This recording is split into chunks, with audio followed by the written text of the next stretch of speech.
vás vítam na prvom novoročnom stretnutí.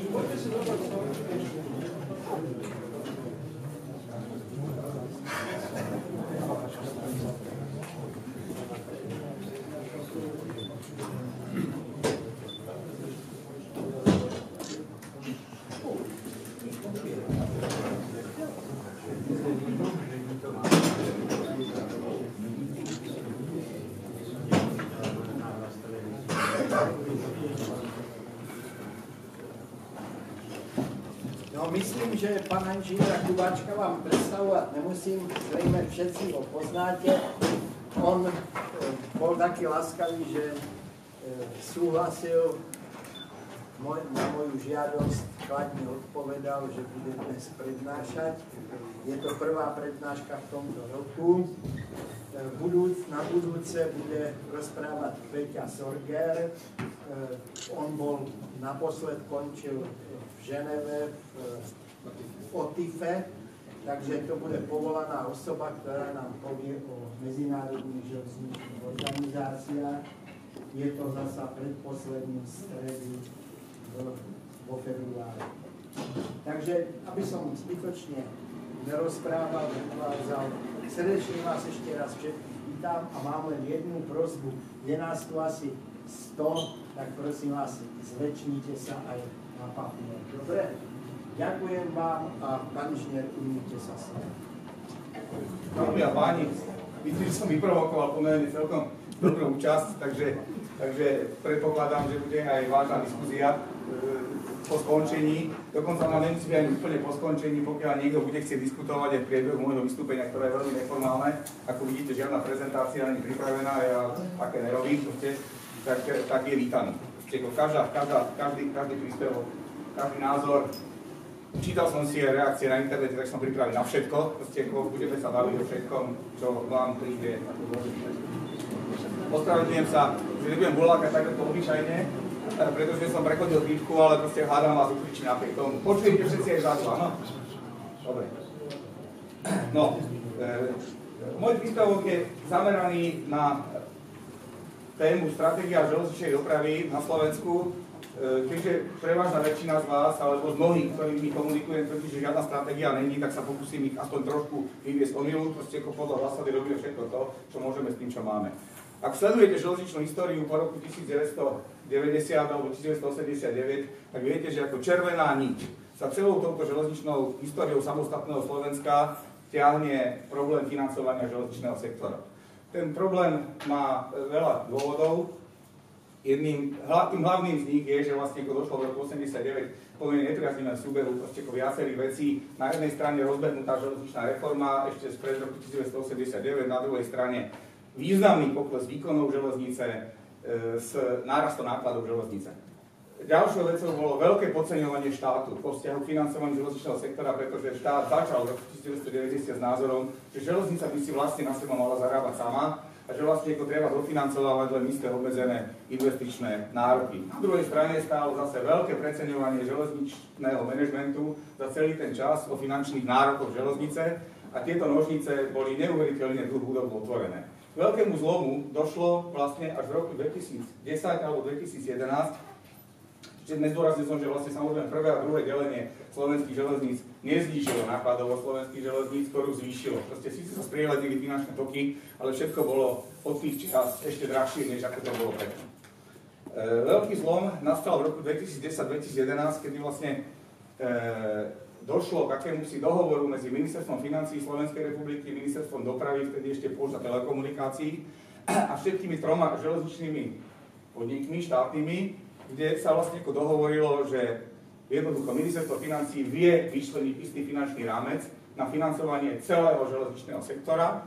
Tento sa cez zmluvy o výkonu verejnom záujme podelí medzi štátneho železničného dopravcu osobného a medzi manažera infraštruktúry a Ministerstvo dopravy, že zariadí, aby ten balík peňazí, ktorý bol vyčlenený, tam išlo zhruba o 455 miliónov eur, bude jednoducho, že si urobí takú železnicu, len to stačilo. To je principiálna vec vlastne, že teda bude sa správať racionálne. Ja si myslím, že existuje celý rad rezerv, ktoré mohli byť proste v tejto súvislosti uplatnené. Aj si uvedomíme, že štátny železničný osobný dopravca v tej dobe prevádzkoval vlaky skoro všade a nikde poriadne, že štátna železničná infraštruktúra bola prevádzkovaná aj tam, kde vlaky nejazdili vôbec alebo skoro vôbec. Takže proste takto to ďalej nešlo. Ja principiálne sa v tejto mojej debate nebudem vyjadrovať ku kargu. Proste s kargom to nemáme zmluvu o výkonu verejnom záujme a nevieme ho proste riadiť iným spôsobom ako politickými rozhodnutiami. Preto predmetom nášho šetrenia vlastne ako pri naplnení tej úlohy, ako teraz si spraviť tú železnicu takú, aby na to stačili peniaze, ktoré ministerstvo financií vie vyčleniť, tak kargo je z toho vyňaté, pretože kargo sa principiálne má starať o seba samo. Taká doktrína bola zavedená pri delení železníc a taká platí dodnes. Ak to nefunguje úplne perfektne, proste tak to nie je úplne ako naša vina, je to skôr problém karga. Čo je riešenie? Urobiť železnicu menšiu, ale oveľa intenzívnejšie využívanú a oveľa racionálnejšie spravovanú. Riešením je sústrediť všetky disponibilné prostriedky a sily na tie železničné výkony a na tú časť železničnej siete, ktoré majú zmysel aj dnes, kedy železníci nekonkuruje voľské a konské poťahy, ale výkonná a flexibilná cestná doprava. Ostatného sa musí rozumne, ale bez sentimentu zbaviť. Toto je tvrdé, čo som teraz povedal, ale je to východisko vlastne všetkého nášho riešenia po vzťahu k železnici. Myšlienka intenzívnejšieho využívania železnice v oblasti osobnej dopravy. Musíme si ujasniť jednu vec. Rozsah železničnej siete stanovuje predovšetkým osobná doprava. Nákladná doprava jazdí dnes, alebo sústredujú sa jej výkony predovšetkým na hlavné trate, na malé trate, na lokálky zachádza prakticky len vtedy, keď tam má vážny dôvod, ktoré jazdí. Tie výkony, ktoré sú na väčšine lokálov, my sme spravili takú analýzu a zistili sme, že je spústa tratí, kde je menej ako 0,1 vlaku za deň.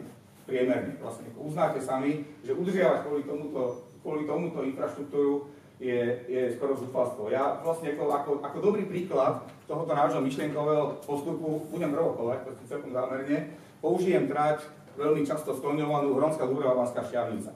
Už ste to všetci počuli. Náklady na udržiavanie železničnej infraštruktúry na tejto trati sú 800 000 eur zo strany ŽSR. Náklady na to, aby železničná spoločnosť Slovensko tam zaisťovala ten rozsah výkonov, ktorý tam bežal ešte pred redukciou dopravy, bol ďalších 400 000 eur. Za tieto peniaze, úrovne 1 200 000 eur, sa odviezlo 100 ľudí hore a 100 ľudí dole na tejto železnici. Rozsah nákladnej dopravy na tejto trati bol 800 tón za rok. To je tuším nejakých 40 kamionov, tuším proste, asi úrovne plus minus nejakých 10. Ja sa teda slávnostne pýtam, aký má toto zmysel.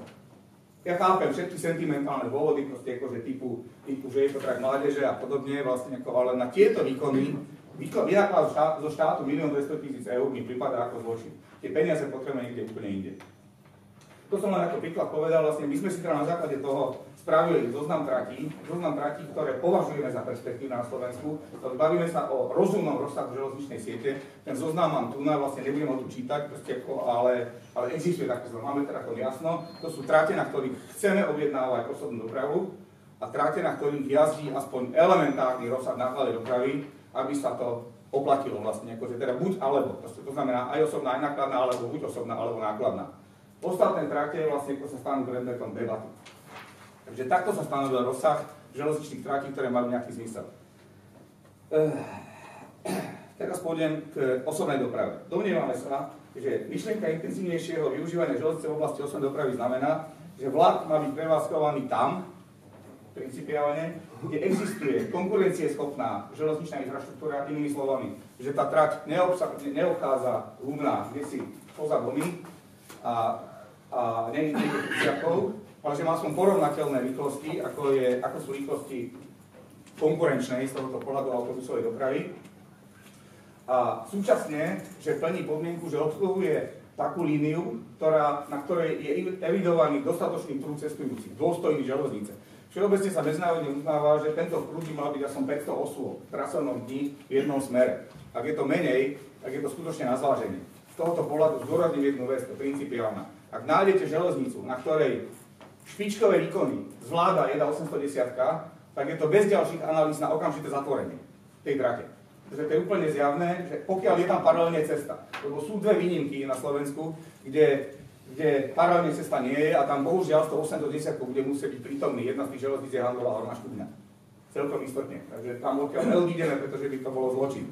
Ale je spústa tratí, kde takéto výkony sú vlastne ako, a kde je otázka, že prečo tam vlastne ešte sme. No, aby som nestatil myšlienku. Takže našim zaklinadlom ministerským je, že budeme prevádzkovať železničnú systémovú osobnú dopravu tam, kde je prúd cestujúcich a kde máme konkurencieschopnú infraštruktúru. Tam by vlak mal jazdiť celodenne. Nesmie sa stať, že to dopadne, ako sa to nastavilo pred rokom 2010. K tomu ešte pár slov vlastne. Inými slovami, že tam bol stav taký, že v ranej špičke bola metež vlakov, potom bola 3 až 5 hodinová diera, kedy nešlo koleso, potom bola zase metež vlakov v polovednej špičke a potom bol koniec. Tento systém bol neuveriteľne zničujúci pre osobnú dopravu, pretože vyžadoval obrovské kvantum dráhy vozidiel na to, aby sa to povozilo, pričom denné kilometrické behy tých vozidiel boli pár kilometrov. To znamená, to bol absolútne neracionálny spôsob. Aj to má svoj dôvod, prečo sa to stalo, pretože ak Ministerstvo dopravy ako objednávateľ osobnej dopravy vo veci železnice dal ruky preč od toho, aby organizoval železničnú dopravu a ak Vúcky, ako objednávateľ autobusovej dopravy, takisto dali a stále dávajú ruky preč od riadenia jazdy autobusov, tak sa vlastne tak vzniklo kolbište, vlastne, akési ihrisko vlastne pre boj medzi dobre zorganizovanými, racionálne vedenými statkami, ktoré boli privátne, ktoré modernizovali, ktoré racionalizovali a štátnym molochom železničná spoločnosť, vlastne ktorá pre kľud v dome sa stiahla do vyšacej dierky. A nechala sa autobusmi, ktoré zabezpečovali celodennú rovnomernú dopravu, oni si ju zariadili do autobusovú dopravu tak, aby to mali racionálne využité, tie autobusy, aby šoféri nemali prestoje, aby to fungovalo a železnica sa nechala zatlačiť do neuveriteľne neefektívneho systému, kedy jazdila len v špičke ranej a v špičke poobednej, pretože posilovala kapacitne nedostatočné autobusy. Taký stav je samozrejme neúnosný a ak si uvažíme investičné náklady na železnicu a investičné náklady na autobusy, tak dojdeme na to, že ten systém, ktorý je relatívne lacný, ten jazdil racionálne a ten systém, ktorý je relatívne veľmi drahý, ten jazdil na najvyššie neracionálne. Z toho vyplýva regula, že na tých tratiach, ktoré sú perspektívne, musí vlak jazdiť celodenne, od rána až do večera, v minimálnom intervale 2 hodiny, povinnom, každé 2 hodiny musí ísť vlak. A tento systém by mal byť zahusťovaný v obdobiach špičiek asi tak zhruba na 1 hodinu. Nie všade to ide, ale ide o systém vlastne. Výnimkou je Bratislava, okolie Bratislavy, kde by tento systém mal byť zdvojnásobený. Pretože toto prináleží železnici vlastne v okolí veľkých miest. A keďže som začal tým, že vlastne existuje limit financií daných štátom na to, ako financovať osobnú dopravu a keďže vieme asi za akými nákladmi, spoločnosť Slovensko dneska zabezpečuje do obsluhu, tak vieme, koľko je to vlakových kilometrov a s týmto limitom musíme veľmi postivo pracovať. Tento limit musíme porozhadzovať tam, kde to patrí, tak aby to bolo racionálne, o to sa veľmi usilovali. A tam, kde to nie je racionálne, tak tam odtiaľ tie kilometre musíme brať. Ide vlastne o sústreďovanie výkonov na zmysluplné miesta. To znamená, idem vlastne k úlohám, alebo už jednotlivým konkrétnym krokom, ktoré v zmysle tejto doktríny, filozofie sa snažíme robiť. Prvým krokom je konsolidácia a stabilizácia grafikonu vlakov osobnej dopravy.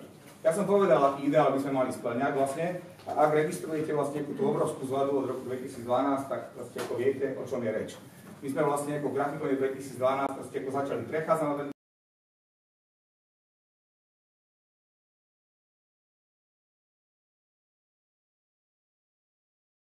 regionálne sa to pomerne nepodarilo, to treba povedať jednoznačne, ale už v roku 2013, v ďalšom roku, vlastne, keď sme sa do toho pustili do spoločnosťou Slovensko, že sme neboli vo vojne, lebo na začiatku sme boli, potom už nie, vlastne, tak sme sa dopracovali v podstatne konsolidovanejšiemu stavu, ktorý sme už mali skoro za hotový a vbehlo nám do toho, ale v pozitívnom slova zmysle, rozhodnutie vlády o bezplatnom cestovaní, ktoré tu nechcem komentovať. Prosím vás pekne, uvedomte si, že štátny úradník, takže a toto je politické rozhodnutie.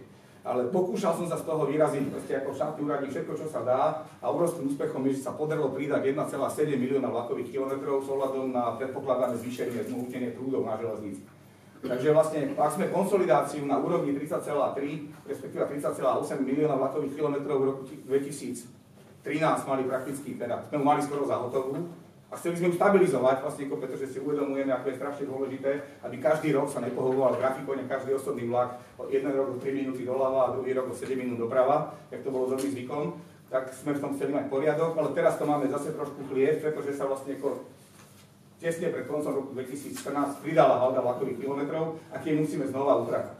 Ale to už je pomerne radostná úloha, pretože jak si máme aspoň s tým pracovať a určite tá úprava bude v druhej zmene grafikónu 2015 a predpokladáme, že niektoré koncepčné veci budeme meniť ešte v grafikóne 2.15, 2.16.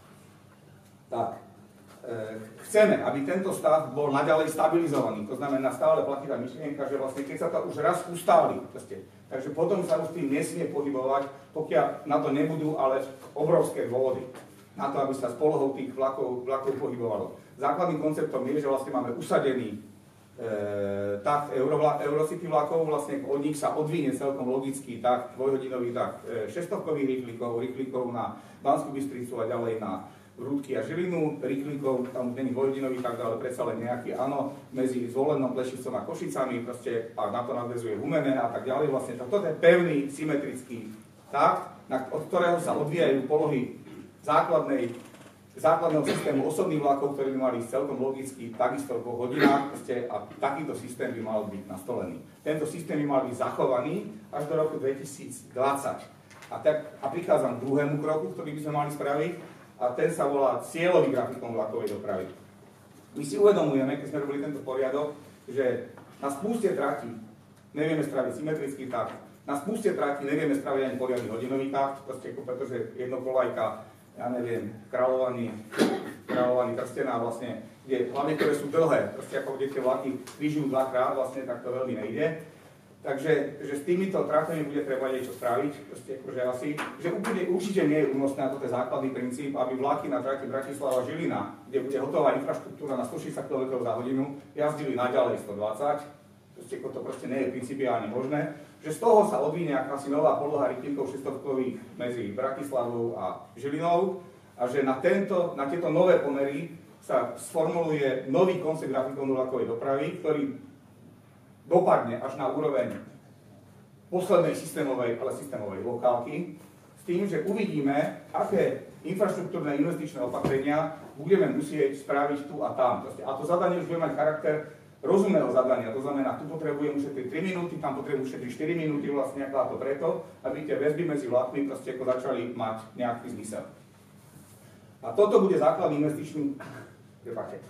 investičný operát vlastne akože pre ŽSR, aby vedelo vlastne akože kam valiť peniaze. Teraz nehovorím o ročných investíciách na koridor, vlastne pretože tam sú iné regule a určite sa bude tlačiť do pokračovania modernizácie, potom Žilina, Košice, Černatisov, určite sa už bude robiť úzol Bratislava, feasibility štúdia vlastne, ale tam neviem povedať, k čomu sa dopracujeme, lebo toto je feasibilita a takisto je zadanie pre ŽSR, aby už rozbehlo feasibilitu aj na 4. koridor, to znamená Kuty, Bratislava, Nové Zámky, Štúrovo alebo Komárno vlastne. Tam to z toho vyjde vlastne, čo treba spraviť a tento operáciový grafikon bude pre všetky ostatné trate slúžiť, aby rozhodol, že kde sa aké investície urobia. Na druhej strane to bude investičný operát pre spoločnosť Slovenska alebo pre akéhokoľvek dopravcu, pretože určite nie je možné, aby niekto prišiel v roku 2020 a povedal, že nemôže jazdiť rýchliky medzi Bratislavou a Žilinou, so 60 vlak nemá ručne. Bude ich musieť mať. To je naprosto istá vec. Takže, tretím krokom, alebo treťou témou, ktorá s týmto veľmi intenzívne súvisí, je koordinácia vlakov a primárskych autobusov. Keď sa nám už podarí vybudovať na tých tratiach, ktoré sme identifikovali ako podstatné, nejakú systémovú dopravnú obsluhu, ktorá je aj racionálna z pohľadu vykonávania železničnej dopravy, takže proste to bude tam jeden typ dráhového vozidla, nie je možné, aby medzi Topolčanmi a Prievizou jazdilo na jednom vlaku 754 s 3 vozňami, na druhom vlaku 861, na treťom vlaku 813 a na štvrtom 812, vlastne, takže keď sa zváži princíp jedna vozba rovná sa jeden druh dráhového vozidla, tak sa z toho aj odvíne samozrejme ten modernizačný kat na bránku na spoločnosti Slovensko, aby už konečne bolo jasné, čo sa má kupovať, aby sa nekupovalo od pása. Jak to bolo doteraz obvykle, hoci verať, že sa tu niečo kupovalo, pretože sa 20 rokov nekupovalo vôbec nič. je úplná pohroma. No ale ja som začal tej koordinácii vlakov a prímestských autobusov a je jasné, že keď sa železnica ujme vlastne tejto svojej dopravnej obslužnosti vlastne tam, kde jej to prináleží, tak je správne, aby k tomu prišli autobusy. Hovorím teraz o téme, ktorá je veľmi politickou témou, pretože ste si všimli určite, jak si skrípanie zubami autobusových dopravcov v reakcii na zavedenie bezplatného cestovania. Ja som vlastne principiálne si vydefinoval, že sú 3 prínosy bezplatného cestovania pre problém opätovného etaplovania železnice. Prvým je, že sa podarilo zohnať 1,7 milióna vlakových kilometrov. Druhý je, že sa zarýpalo do tohoto problému koordinácie autobusov a vlakov, pretože až do tohoto aktu vlastne sa s nami autobusári, ale ani súdsky vôbec nebavili. Vôbec nebavili, tomu sa ešte vrátim. A tretí je, že vlastne je to konečne po 20 rokoch prvým impulzom pre Modrú armádu, ktorá bola neuveriteľne zdeptaná vlastne akože tým vývojom od roku 1990, vlastne ako ste zbytoční, proste akože vy už najlepšie to zavreli, ale bojíme sa to spraviť vlastne. Takže konečne štát povedal, že niečo po vás chceme. A teraz ukážte, či ste ešte nezabudli pracovať vlastne, a musím povedať, že osobní dopravcovia, najmä spoločnosť Slovensko, ten prechod, proste, ktorý bol prvou veľkou záťažou na prácu, tak zvládla celkom dobre. To asi všetci musia konštatovať, že s tým nebol veľký problém. Ale začal som tými autobusármi vlastne, to znamená, ja som zažil, keď som robil prvé osvetové kolečko po samosprávnych krajoch, niekedy na prelome rokov 2011 a 2012, kde som vysvetľoval, ako je strašne dôležité, aby sa dohovorili objednávateľe dopravy, že vejte tie autobusy tam, kde to má zmysel, na čo jazdíte paralelne medzi Stachčínom umeným a umeným vlastne, kde vyrobíme veľmi kompetentných grafinov vlakovej dopravy. Tak menovite prešlo v samosprávnom kraji som počul vetu, naprosto neuveriteľnú. Hádam si, vy z ministerstva nemyslíte, že my budeme našimi autobusmi navážať ľudí na vaše vlaky. Som pochopil, že vlastne táto debata už ďalej nemá zmysel, že sa to musí odvíjať nejak inak. Takže som uvítal z tohoto pohľadu ten krok o zavedení bezplatného cestovania, pretože ten skutočne spôsobil to, že nás paralelne idúcich súbežných autobusových spojov so železnicou ubudli cestujúci. A že vlastne sa samosprávne kraje začínajú zamýšľať nad tým, že či to tak je, a že dokonca už oni začínajú chodiť na ministerstvo a baviť sa. My si ale uvedomujeme po týchto skúsenostiach, že skutočne konečným riešením v slovenských pomeroch bude zjednotenie subjektu objednávateľa. Viem, že znelo mnohokrát, že výborným riešením je, keď sa odovzdá objednávanie regionálnej osobnej železničnej dopravy na samosprávne kraje. Už keď som nastúpil na ministerstvo, tak som dostal krátko na to vlastne otázku, že či to je alebo nie je zmysluplné. A vtedy ma Duch Svätý osvietil, pretože mi povedal, že nie je to zmysluplné. Som síce nevedel, že prečo, ale som ešte vtedy pánu ministrovi Fialovi povedal, že už je to nerobné, lebo to neskončí dobre. Dneska to vieme naprosto presne, že prečo to nemá zmysel. Viete si predstaviť zariadenie osobnej železničnej dopravy medzi Trnavou a Bratislavou? Keď samosprávny kraj Bratislava a samosprávny kraj Trnava by dostali kompetenciu pre organizovanie osobnej dopravy medzi týmito najvýznamnejšími spádovými miestami, kde dneska nám beží niekoľko tisíc ľudí denného prúdu. Nereálne. Vieme si predstaviť RegioJet, ktorý prechádza cez 3 samosprávne kraje, Bratislava, Nitra a Trnava, ak sa nemýlim. Že by sa 3 kraje dohodli na tom, ako viesť dopravu. To je iluzórne vlastne. Preto odíde táto vec zo zákona. Teraz robíme práve novelu zákona o dráhach a o doprave na dráhach, kde prechodných ustanoveniach bol náš záväzok, že 1.1.2016 odovzdať objednávanie regionálnej osobnej dopravy železničnej na samosprávne kraje, odíde to odtiaľ, nebude to tam. Nie je to možné, pretože keby to nám zostalo, tak zlikvidujeme regionálnu železničnú dopravu na Slovensku, a to nechcem. Skôr hľadáme cestu, ako vytvoriť. Zatiaľ je to len teória, vlastne nechcem ísť do detailov, pretože momentálne je to práve otázkou riešenia, ale hľadá sa cesta, ako zjednotiť objednávku vlakov a autobusov na dostatočne veľkých teritoriách, aby tam tie železničné siete vlastne mali logiku. Aby teda tie regionálne vlaky nekončili niekde na hraniciach kraja, ako sa to podarilo v Čechách, ale aby to malo nejakú logiku. Dôvod, prečo to chceme spraviť, je ten, že my si dneska dobre uvedomujeme, že ak ušetrím na strane objednávania železnice 1 jednotku nákladov, autobusoch by som ušetril 10 jednotiek nákladov. A naopak, že tých riešení technických je kopa. Akurát kým jeden bude, prečo by kdokoľvek vynakladal akýkoľvek peniaz na to, aby niekto iný už ušetril oveľa viacej peniazí. Kým to nebude jeden subjekt, tak tieto riešenia nebudú reálne.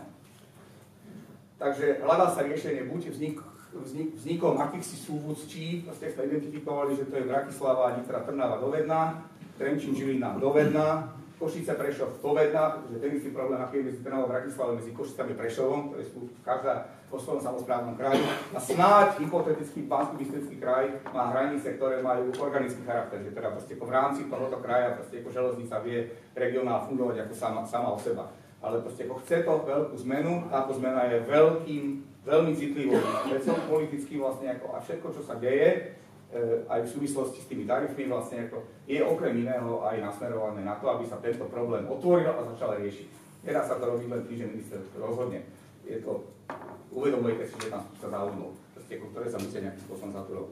Takže toto je veľká téma, ktorú veľmi túžime vyriešiť, pretože ak to nevyriešime, tak to nebude poriadok nikdy. Poslednou témou je hospodárenie s nepotrebnými tráťami. Ja som naznačil, že nám tým, že vlastne chceme železnicu menšiu, ale lepšie zorganizovanú a racionálnejšie fungujúcu, takže nám z toho vypadne proste akože viacero tratí. Ide predovšetkým o trate koncové, proste to znamená, ktoré odbočujú z hlavnej trate a končia niekde v poli. Za príklad uvediem Trenčanská Teplá a Trenské Teplice, Spišské Vlaky, Spišské Podhradie, ja neviem, proste akože je ich ešte určite viacej, u ktorých by sa mohli baviť, ale na tie je zameraný náš program. Ja nie som likvidátor železníc na Slovensku, ako som bol často označovaný vlastne. My intenzívne hľadáme spôsob, ako na tých tratiach zachovať život, ale ako ho neplatiť z centra. Ak ste registrovali momentálne pokus, ktorý prebieha na Trenčskej električke, tak to je vlastne prvým produktom tohoto úsilia. My sme povedali, že principiálne nebudeme sa ďalej zapodievať likvidáciou bulvárskou vlastne ako železnice, pokiaľ sa nájde niekto, kto na tej trati objedná akýsi minimálny limit vlakov, ktorý ale aj zaplatí. Proste, akože nie, že ako Slovensko si zvyklo, že stačí napísať pečnú petíciu, aby mu podpísalo 5000 ľudí, vlastne to sú všetky kamarátov, takže my hneď pustíme do gatí a proste ako objednáme vlaky a zariadíme dopravu a obnovíme zvolené šahy a neviem, že všetko urobíme. Nič takého vlastne. Ale nechceme odrovnať železnice, my chceme povedať, že nepíšte petície. To nie je dobrý nápad. Proste. Dajte na stôl peniaze a zariadte, aby nejaká nízkonákladová dopravná firma, kdokoľvek, vlastne akože však takých je veľa, Augusta z Českej republiky a podobne, kdokoľvek vlastne vám za tie peniaze povozil taký minimálny počet vlakov, 150. A keď to preukážete, keď sa vám tie vlaky objednajú, tak my, štát, naďalej budeme udržiavať tie železnice v prevádzkovnom stave a budeme vám účtovať len ošúchanie za kolajnice. Len to euro 50, ktoré je regulovaný poplatok, ktoré sa platí za to, že tam jazdia vlaky, za to, že tam môžete jazdiť. A myslíme si vlastne, že je to lepšie riešenie, než platiť náklady na údržbu takej železnice naďalej a nedovolí tam jazdiť ničomu vlastne. Takže keď sa nám rozbehne teplá, tak predpokladám, že vlastne podobné riešenie, že to bude impuls, príklad pre ostatné samosprávy, aby sa zamysleli proste nad ostatnými koncovými traťami, kde s tým bude problém. Ak sa to nepodarí, tak samozrejme ďalší krok, vlastne, akože, ktorý bude spočívať v prenájme tej trate, nechceme meniť majetkovú podstatu, nechceme to nikomu odovzdávať vlastne, bojíme sa špekulácií, takže nebude sa mať majetková podstata, ale sme pripravení uvažovať o prenájme tej železnice komukoľvek a nemusí to byť len za odpisy a za pozemkovú daň. Môže to byť, keď sa ukáže, že za tieto peniaze o to nebude záujem, tak aj za menej, za predpokladu, že nebudú vytrhané kolajnice vlastne, že teda tam bude udržaná tá železnica a nech sa tam vozia nie 150 vlakov, ale 2 vlaky ročne, to je fúr. Ale podmienka je, že tam musí zostať zachované kolajnice. To je napríklad ako príklad trate Piešťany-Vrbové, kde je skupina, ktorá má ambíciu proste spraviť niečo s rezinami vlastne, akože ten stav trate tomu vyhovuje vlastne a my sme pripravení sa o tom baviť. V prípade, že ani o toto nebude záujem, tak nastáva tretí krok, trať odchádza do konzervácie. To znamená, že sa už nebude zaviazané udržiavať trať vo funkčnom stave, tým si zníži svoje náklady, proste ako stačí len, ale nebude zrušená. Zdôrazňujem, nebude zrušená vlastne. Prečo to robíme? Pretože čakáme na zázrak. A ten zázrak môže prísť napríklad to, že niekde na konci tej železnice príde priemyselný podnik, proste, ktorý si bude vyžadovať vlečku. A my nebudeme nútení tú vlečku stavať ako novostavbu, ale stačí ale bude tam a bude platiť aj kolaudačné rozhodnutie proste z roku raz, dva, ktoré nám umožní sa vrátiť k tej železnici a sprevádzkovať. Robíme to preto, aby sa neopakoval prípad Stupava Devinské jazero, ktoré považujeme za pohromu. To sa nemalo stať a my už nechceme, aby sa to opakovalo druhýkrát. Takže vlastne tento stav konzervácie bude trvať dosť dlho, minimálne tak dlho, dokiaľ sa nezačnú rozpadávať tunely a mosty, inými slovami, dokiaľ nebude tá železnica pre zachovanie bezpečnosti vyžadovať významnejšie investície, ktoré nechceme platiť vlastne, alebo pokiaľ nepríde niekto a nepovie, že on tam ale bohovo chce postaviť cyklotrasu a že si ju postaví za vlastné peniaze a že nás teda veľmi na kolenách prosí, aby sme tú trať akože mu na tej účely dali. V takom prípade, keď to bude skutočne záväzné, tá cyklotrasa, tak ju zrušíme, až vtedy ju zrušíme a budeme s ňou narábať ako s každým iným prebytočným majetkom dráhy. V prípade, že sa ani to nestane, tak v takom prípade prikročíme k likvidácii železnice až v okamihu, kedy skutočne budú na obzore vážne investície. Na to, aby tá trať existovala ďalej. Lebo proste dali sme jej čas, nevyužila ho, proste odchádza do stratená. Vymenoval som 4 témy, ktoré považujeme za dôležité, ktorým sa venujem ja osobne, vlastne ako ten ostatný úrad nechal na kolegov. A myslím si, že ak by sme zrealizovali to, čo som tu teraz povedal, o detailoch sa môžeme samozrejme baviť, takže sme my ako ministerstvo urobili všetko, čo sme mohli preto, aby sme znova postavili železničný sektor na Slovensku ako tak na novo. Ak to nespravíme, tak nás to netreba. Ďakujem pekne za pozornosť.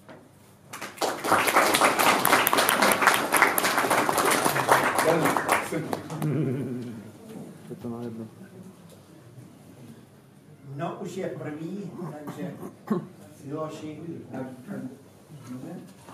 Dovolíte, moje meno je Slávik Dôchodca. V prvom rade, Juraj, budem to skúšať. Obdivujem tvoju energiu dávno, nie len teraz, ale aj predtým, čo si spravil pre Slovensko a tak. Ale vieš, že aj individuálne diskusie mávame, aj kritické, pozitívne a tak ďalej.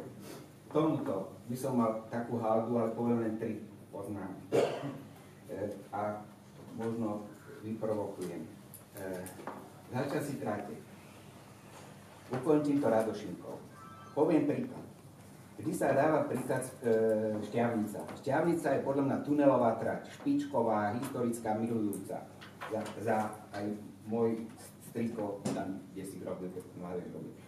Ale vezmeme si 3 príklady. Ja to vždy hovorím na 3 príkladoch od východu. Humenné Stakčín, Šurany, Zlaté Moravce a Radošinku. Prečo o týchto tratiach hovorím? Humenné Stakčín je príklad toho, jak sa dá zosúľadiť na jednokolajke jazda na infraštruktúre a na viac frekvencie. Je tam jedna dedina, tuším, Dlhá sa volá, či to, čo hlásia?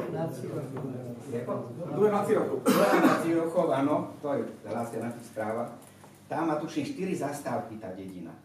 To je úžasné. Idem ďalej. Prídeme na Žitavskú dolinu. Aj Bráňo to pozná. Tam je v každej dedine jedna zastávka, aj to ešte super ďaleko a každý autobus ide 10 razy v tej dedine. No boli by tí ľudia blbci, aby tam chodili, pritom tá trať nie je na 800 000 eur udržovať tunely. A prídem k Žarošinke, tam je smola, že to je len 60, ale napríklad v Rytňanove tam vyprovokovali taký spolok, že chceli obnovu a cez Nitriansky kraj, neviem, kde to všetko presadzovali. A ako blbec som im tam dal nejaké typy 810, ak treba hovoriť, že aj keby som ich dneska nespomínal. Ale tam vychádzalo, ešte sa ani nepohol, ale prešiel kilometr, 50 korún za kilometr. A oni tomu nechceli veriť, tí starostovia. Ešte ste neprešli, len kilometr ste prešli, ešte na to neminuli aj nič. Čiže tieto trate privádzacie by sa mali dostať do polohy Stakčín, ja to budem si hovoriť. A to je náväznosť, moja pripomienka, nie len grafikom koordinovať, a kde sa vyhnú, ale príbeh frekvencie, lebo keď sa nebudú zastavovať, to je prvá poznámka. Druhá poznámka bola k tomu ETCS. Teda 360. Naša spoločnosť, osobná spoločnosť Žobka teraz má 28 mašín na 160, už nemáme, a jazdia 160, aj v Olomouci, keď nepoviem, že v Brne. 160 jazdí dneska 28 mašín a na Slovensku môže jazdiť 160 len 8 či 9 ich je. Nepoviem to ďalej, a to ani netuším ešte, aké verzie budú toho levelu.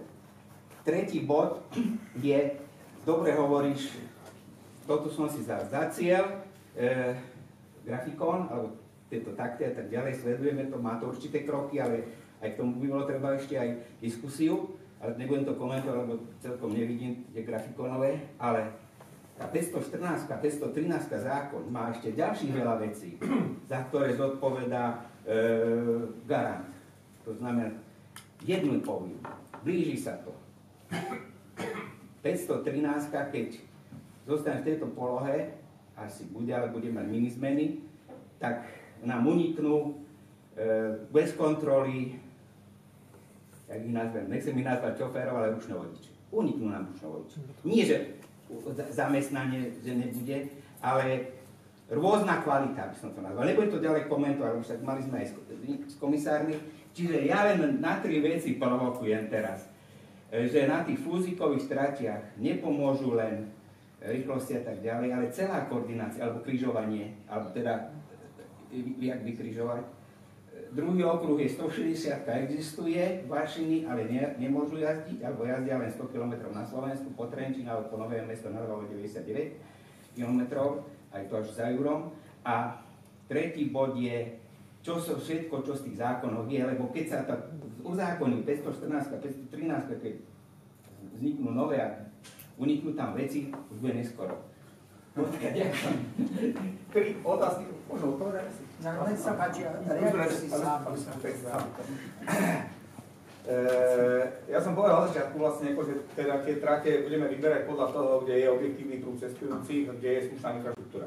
Dobre si vybrať tie 3 príklady, lebo Humenec-Takčín je skvelá perspektívna železnica, ktorá už dneska má infraštruktúru v takom stave, že si to netreba nič veľmi robiť, proste, pretože nám celkom slušne nadväzujú rýchliky od Košíc vlastne v Takčíne, že tým, že jazdná doba na tej trati je menšia ako hodinu, proste, to znamená, že a vieme vlastne to vykrižovať, takže vieme to tam nasúkať na hodinový takt a žasneme nad tým, ako je možné, že paralelne dneska neviem koľkými, tam je nejakých 25 vlakov, 26 vlakov vlastne, ako je tam denne, tak tam ešte jazdí paralelne 36 párov autobusov.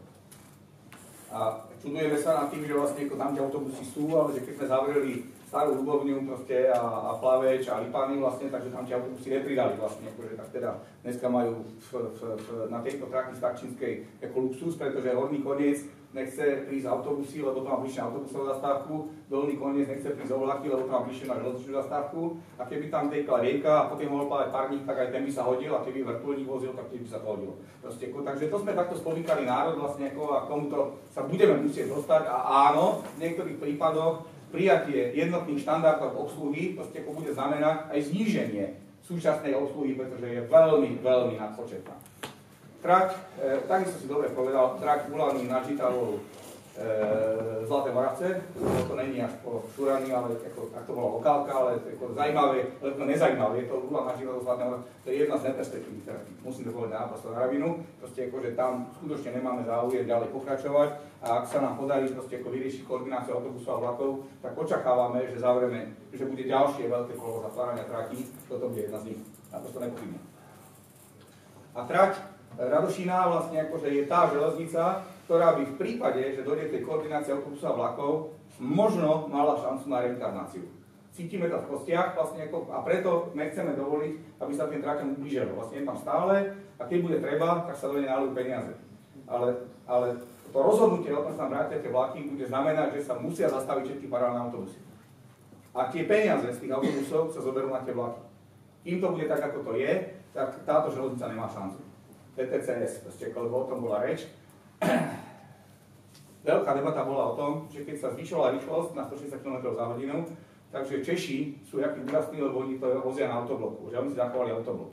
Ja nebudem komentovať tú pohromu, ktorá nastala medzi Horním Ličou, vlastne nejaká Puchovou, kde sa skoro nový obojsmerný autoblok vytrhal, lebo sa niekto zbláznil. Proste, ja som to vyšetroval na ministerstve a zistil som, že k podpisu týchto papierov došlo pred môjim nástupom, takže za toto preboha nenesem zodpovednosť, za to, že sa takáto zhovadilosť spravila. Viem pomenovať ľudí, ktorí to spravili, proste akože, ale neviem do toho rozoberať.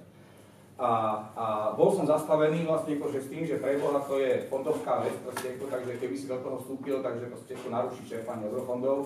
Už je to naprojektované, to by sa zastavilo všetko, vlastne to by tam bola úplná katastrofa. To ale není podstatná trať z tohoto pohľadu, proste ako podstatná trať je Bratislava Žilina a tam si prosím vás pamätí si spomente, že tam autoblok nikdy nebol. Tam sa rovno z Petrolejok prešlo, takže proste, my by sme tam mohli tú srečnú zaviesť, ale len za cenu, že by sme tam postavili znova autoblok. Takže koncept prechodu na ETCS je jediný možný. Áno, má Miloš Hladík pravdu, že máme automašiny, ktoré vedia asi 140, ale tie mašiny musia dostať ETCS. Je to bohužiaľ trend, proste akože už aj Európa uznáva, že to ETCS není žiadna veľká viera, proste akože, ale jednoducho železnica je veľká mašinéria a meniť každú chvíľu doktrínu proste akože tiež nie je dobrý nápad vlastne.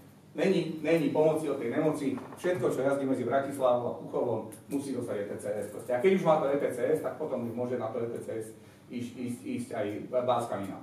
Tak. A tretie otázku som nerozumel, úplne povediať, pretože treba to sa priznať. Stráženie štátnych skúšok ručného vodičmi, aby som ich správne nazval. Ja mám pocit podľa toho, že keď vidím komisárov, ktorí to skúšajú a že sa nám podarilo zjednotiť subjekt, to eviduje, lebo boli silné tlaky z Karga a firiem dopravcov, že si chcú skúšať sami, tak tomu sme našťastie, to sme ustali, to sme nepustili vlastne, takže naďalej to bude skúšať IVčka. Sú dve funkcie na železnici, ktoré sú nositeľmi zdravého rozumu. Výpravca a ručného vodič. Títo dvaja, to medzi kolejami vlastne sú poslední zástupcovia, poslední nositeľia zdravého rozumu a tí musia byť skúšaní poctivo a v tomto momente sme usúdili vlastne jediný, kto ich bude skúšať, bude, ak bude viesť evidenciu v skúškach, bude UIVP. Prípravové. S tou prípravou by som to tak tragicky nevidel, vlastne hoci mám správy, že to žiadna veľká sláva není, keď robia druhý. Tam sú veľké debaty o tom, že kto to vie a kto to nevie, vlastne takže sme povedali dobre, nebudeme sa hádať o blbostiach, na tom sme ministerstvo, ale evidenciu a skúšanie bude robiť jeden jediný. Tak. Ďalší otázka. Ja by som sa opýtal, v poslednej dobe, alebo teda v nedávnej dobe prišiel na sieť ŽSR infraštruktúru dopravca RegioJet. Chcem hovoriť len o dopravcoch, ktorí robia výkony verejné záujme a dávam nabok komerčné výkony Leo Expressu, RegioJetu aj železničnej spoločnosti Slovensko. V poslednej dobe prebehli v rôznych debatných kružkoch také reči, že ministerstvo bude vypisovať súťaž na trať na vlaky, teda Bratislava, Banská Bystrica. Čo je na tom pravdy? Tak je to asi všeobecne známym tajomstvom vlastne. My sme už na spoločnosť Slovensko oznámili, že budeme vynímať vláky systému Bratislava, Zvolen, Banská Bystrica zo zmluvy. Podľa zmluvy zo spoločnosť Slovensko to spraviť môžeme. To je asi 1 milión a nejaké drobné vlakových kilometrov vlastne, takže je to rádovo asi 3-4% výkonov. A robíme to pretože v tomto okamihu chystáme normálnu, riadnu, verejnú súťaž. Takže nebude žiadne priame zadanie, bude to normálna a riadna verejná súťaž. Súťažiť sa môže každý, kto splní podmienky. A kedy to bude, to uvidíme, pretože je nám jasné, že keď sa robí verejné obstarávanie, takže to bude spojené s revíznymi postupami a s cirkusom rozsiahlým, ale my sa budeme veľmi usilovať, aby sme to nejakým spôsobom vyriešili tento rok. Pracuje sa na tom, posledná porada bola dneska do obeda.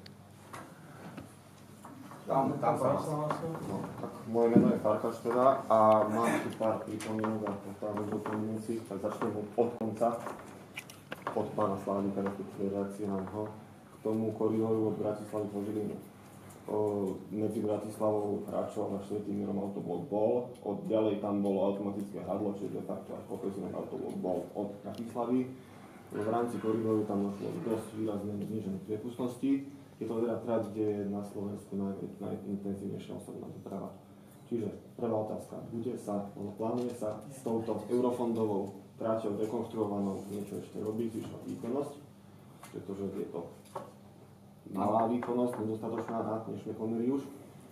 Začiatok. Potom k liberalizácii pokračujem.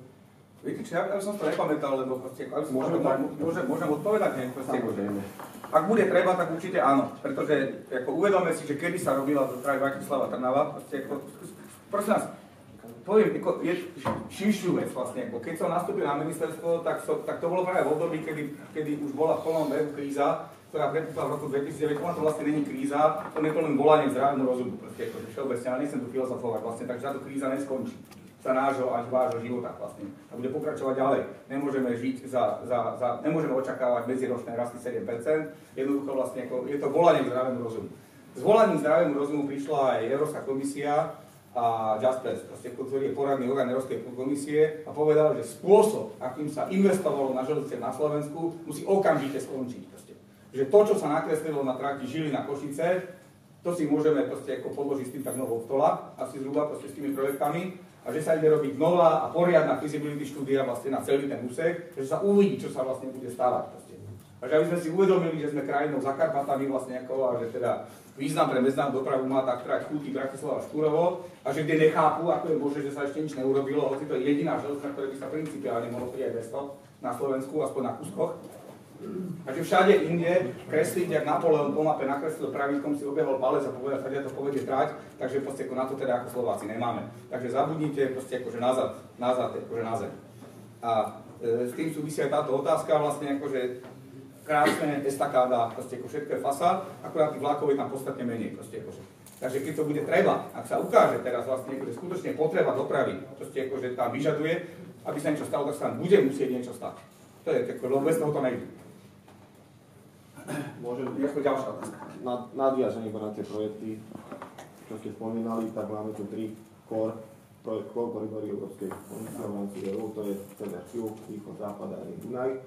Čiže tam sú zaradené tráte okrem iného Skalite, Žilina, Bratislava, Maďarsko, potom Kúty, Bratislava, Maďarsko a tráť od Ostrava, Žilina, Košice, Ukrajina. Čiže už vypadla tráť do Bratislavy toho Štúrova z týchto základného balíka siete európskej, to je cca to je to komprehensív, od Bratislavy po zámky je to komprehensív. Čiže ale nie je to v tej core, tej základnej sieti, takže to je na margo. Pokračujem k tej liberalizácii. Bude cieľom liberalizácie to, že ideme hľadať dopravcu za najlacnejšie peniaze, alebo za daný objem finančných prostriedkov mi niečo odveste, koľko mi to odveste čo najviac, to je dve alternatívy. A tretia možnosť je to, že čo ušetrím, aké peniaze na tom, že tam dopravcu iného, alebo robím súťaž, či tie peniaze sa použijú naspäť na nejakú inú trať a tam sa môžu využiť na zvýšenie výkonnosti. Principiálne chceme ostať u toho, že nechceme brať peniaze zo železničného sektora a vrácať ich ministerstvu financií. Chceme, aby tam zostali, nie ich bovie koľko, a nebol by som za to, aby sa ešte ďalej proste ten rozsah obmedzoval. To, že neodpoviem na tú otázku, že či tam bude viacej vlakov, proste keď tam bude menšia cena, alebo či sa tie peniaze prevedú niekam inám. My sme skutočne na začiatku proste príprav podkladov a na toto si ešte utresieme názor. Vlastne, my nevieme v tomto momente, vlastne, či nám tam stačí tých 7 či 8 párov vlakov, koľko tam proste sa vozí momentálne. A necháme si otvoriť zadné vrátka. Ale principiálna odpoveď znie, nechceme prísť o peniaze, obrať železnice o peniaze. Proste, chceme ich tam nechať, kde ich použijeme, uvidíme. Lebo tu je potom na margu otázka toho, že keď sa robila pomoc RegioJetom, tak vyšlo to takým štýlom, že to, čo sa dalo RegioJetu, tak úmerne sa znižila objednávka u štátnej firmy. Áno. RegioJet mal náklady, myslím, že 15% menšie ako SSNK, to znamená, že tam došlo k úspore financií. Obrovskému navýšeniu vlakových kilometrov. Dneska, poďte sa. Ja som bol na ministerstve asi 6 týždňov, keď sa podpisovala zmluva s RegioJetom, vlastne, keď sa ma minister pýtal, že kúpuje tam párov vlakov, tak som nevedel. Keby ste si to prišli vyskúšať, vlastne, tak by ste videli. Dneska viem všeličo, vlastne. To znamená, prvým opatrením bolo, že sme RegioJetu zobrali 5%, ktoré nám zmluva umožňovala zobrať, aby sa aspoň 5% tých vlakových výkonov dostalo niekam inám. Nemôžeme zobrať už ani o kilometr viacej, ale RegioJet až do konca zmluvy už kilometr navyše nedostane. To je naprosto istá vec proste. A sú poučení vlastne týmto pokusom, s RegioJetom, ktorý vlastne sa na druhej strane poslúžil, lebo to je to fajn laboratórium, ktoré dokazuje, že na aj slovenských pomeroch funguje fyzika. To znamená, že keď sa niekde spraví kompetentná dopravná obsluha, takže to potom funguje. To znamená, ukazuje to, že vlastne bol to argument aj pre minister financií, vlastne, že videli, že keď tam jazdí slušné vlaky, jazdí každú hodinu alebo každú polhodinu, takže vlastne jednoducho to natiahne ľudí vlastne. A samozrejme, že aj tá vozba je racionálna, proste, že kilometrické behy vozie RegioJetu sú proste ako veľmi slušné. Nie je 30 km ako u spoločnosti Slovensko nájdeme, ako také, ako 810 v Teplej mali také. 150 km okuliarníkov vlastne, to je ostuda. Proste, takže takto by to mohlo byť zorganizované všade. Primerane, proste určite nemáme na to, aby sme všade zariadili 30-minútový takt, proste akože, ale aspoň ten ideál, hodinovka, dvojhodinovka, by sa nám tam, kde to má zmysel, proste akože mohol podariť. A distribúcia výkonov vlastne akože, o tom aj debatujeme, myslím, že paralelne, takže to nemusíme tu rozoberať, ale principiálne. Ale môžeme, nemá s tým problém. Ja by som mal jednu otázku. Pre RegioJet, kto súhlasil, alebo ako sa dáva súhlas, že napríklad podľa mňa vybrali najlepšie trasy do tých Košíc. Ráno, podchod, že najfrekventovanejšie, kde by aj železničné, alebo by boli zarobili viacej. Takže, železnica tam nikdy nezarobila.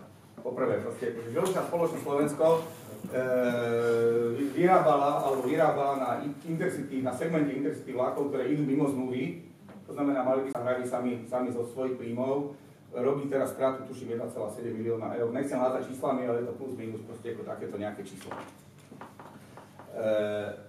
RegioJet prišiel s ponukou, že on to bude voziť na vlastné komerčné riziko. To znamená, tú stratu mu nezaplatíme, proste, pretože to je jeho problém. Ak je to jeho hobby voziť prázdne vlaky alebo vlaky, ktoré sa nezaplatia, tak fajn proste.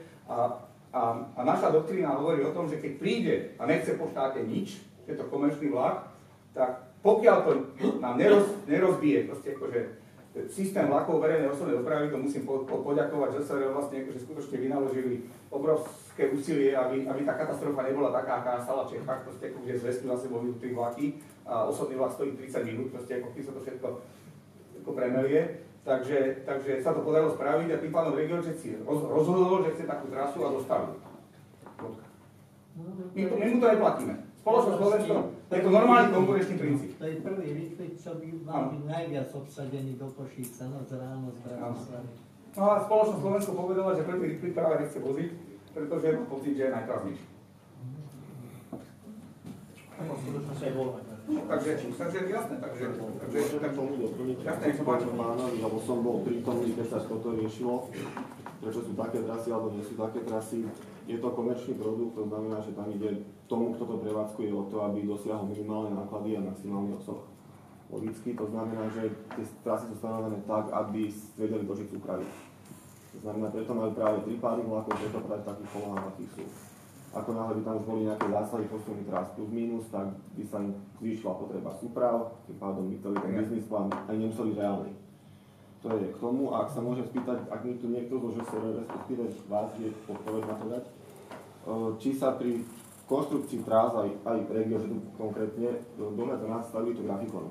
To znamená, že ak si ja objednám ako dopravca jasné doby, ktoré sú nereálne, kde produkujem meškanie na každom vlaku 10 minút, Jednak poviem... Pán Solnička, hlavný konštruktér ŽSR. Poviem k tej objednávce vlakov. Existovali sa Intercity ráno, respektíve v takto dve možnosti. Minúta 37 pri nepárnej hodine a minúta 50, pretože to súvisí s výukovou činnosťou na ŽTSR, to je prejazdné cez Trenčín. Ponúkli sme ako prvému ZSSK, vybrali si trasu 37, vieme, že potom ju zrušilo predplatnosťou grafikon. K tým jazdným dobám. Jazdné doby si nerobí dopravca, jazdné doby robíme my podľa charakteristiky a hmotnosti súprav. No áno, a ako je teoreticky možné, keď dopravca v rámci kodovníka meškania, to sa potom prichádza k tomu, že kto má začnú odpovednosť. Okrem iného je frekvencia cestujúcich daná ako zodpovednosť dopravcu. To znamená, že ak si dopravca zámerne objedná na krátkych obytých staniciach, on jasné doby formálne dodrží, medzi stanicami ide podľa toho, čo má, ale stanici nesú minútu a 3. To znamená, že keď má tých stanic 4-5 za sebou, tak budú meškať 10 minút. To je ale problém dopravca. Ale nie je to problém iba jeho, lebo ako náhle meška 10 minút, tam predbieha nejaké osobáky v hornej dolnej, Takže ten osoba vie do bloku, samozrejme nestojí 5 minút, ale 15 minút nepredchodenie. Zase ja niečo povedať, my sme teda oslovili, lebo smerujete k RegioJetu jednoznačne, lebo som trošku účastný toho problému, ktorý bol s RegioJetom a je teda neustále, to nie je problém RegioJetu, ale je to problém aj spoločnosti. Jednoznačne to treba rozlišiť na dve časti, keď hovoríme o dotovaných vlakoch, alebo teda o vlakoch o verejnom záujme.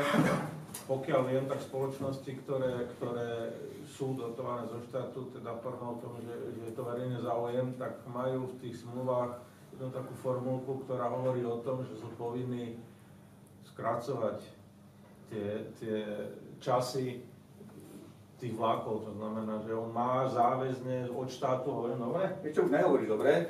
To vypadlo zavedenie štandardov príloha, ktorá... Jasne, ale bolo to do minulého roku, teda bolo to. Určite to bolo v zmluve so štátom, teda to mali spoločnosti a keďže sme nevedeli, alebo spoločnosti nevedeli, ani my, že sme nevedeli zvyšovať rýchlosti na túto, tak by som povedal, že táto absurdná požiadavka z ministerstva vedla k tomu, že sa skracovali pobyty.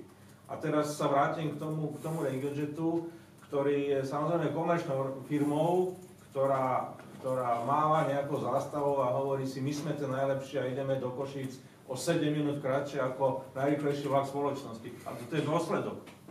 Ja by som mohol ukázať papier, ktorý dneska dostiel, lebo my samozrejme sme okamžite, ak začal grafikon, my ho vyhodnocujeme, teda respektíve zákon hovorí aj naše pravidlá o tom, že všetci dopravcovia sú povinní vyhodnotiť a odpovedať na otázky, ktoré sme im my ako ŽSR dali. A jedna z tých výčitiek pre RegioJet bola taká, že teda my považujeme tie pobyty, ktoré si oni nakreslili. Oni tvrdia, že to majú zorganizované tak, že otvoria sa dvere, vyskočí 10 stevardov a natlačia ich do vlaku a za minútu sú preč. Čo samozrejme všetci dobre vieme, že nie je pravda. Oni napriek tomu všetkému nie sú ochotní, alebo nemajú, teda by som povedal, takú snahu tieto pobyty predĺžiť. No, my to chápeme ako, že to sú pôrodné bolesti, vlastne je to nové, ale určite budeme my ako ministerstvo tlačiť. Ak sa ukáže, že nám to systematicky rozbíja grafikov vlakovej dopravy, tak bude snaha to nejako riešiť. V tomto momente neviem povedať ako, ale tak to bude môže. Rozdiel systematický na búrach, to je strategické riešenie, ale taktické, to znamená okamžite v danej chvíli. Ja mám podľa grafikov, mi to všetko sedí, krásne, aj sledy vlakov idú. Ako náhle príde delostrelec, to nazvem, že mešká 10 minút, tak to celé rozbije, vlaky meškajú, príkole sa nechytajú napríklad, a tak je to prilieva z jednej trake na druhú. Všeobecne k tým pobytom môžem povedať. Dopravca pozná frekvenciu, preto si on objednáva pobyty. Že ŽSR bohužiaľ do tohto nemôže zasahovať. A dielba je taká, že ŽSR stanovuje jasnú dobu od momentu odchodu po momentu zastavenia a dobu pobytu stanovuje dopravca. Vlastne. To znamená, každý si zodpovednosť za to, za čo chce. Ja v tejto ICčka mi jednu technickú poznámku. Tá nákladovosť žobky za ICčka. Minulosť. Z 1 000 000 eur naviac, či to si to spočíta. Chcem tu upozorniť na jednu vec, aj keď som menej ekonóm, ale tam veľkú položku hrajú odpisy. Ak sa pamätáte, že seráci ešte takú blbosť sme robili, že IC-škové vagóny, aby sa odpisy rozpídli na viac kilometrov, tak chodili osobákom do kútov a samozrejme s nimi náležite potom tí cestujúci robili. Čiže nechcem tým porovnať, ja napríklad obdivujem technicky tie stroje RegioJetu, myslím tie žlté stroje. Tie vagóny neviem prečítať, lebo tomu celkom nerozumiem, ale tie 3 stroje obdivujem, aj keď teda niečo... Ale na druhej strane tam je veľká položka, to treba povedať, že aj tu na... Odpisy má každý. Dočkaj. Neneve sa na mňa. Takže keď spoločnosť Slovensko kupuje draho, tak potom sa nečuje, že vám... No, to skončí, čo si povedal. Tak čo má sa v Rumunsku nakupovať? Áno. Nech sa páči.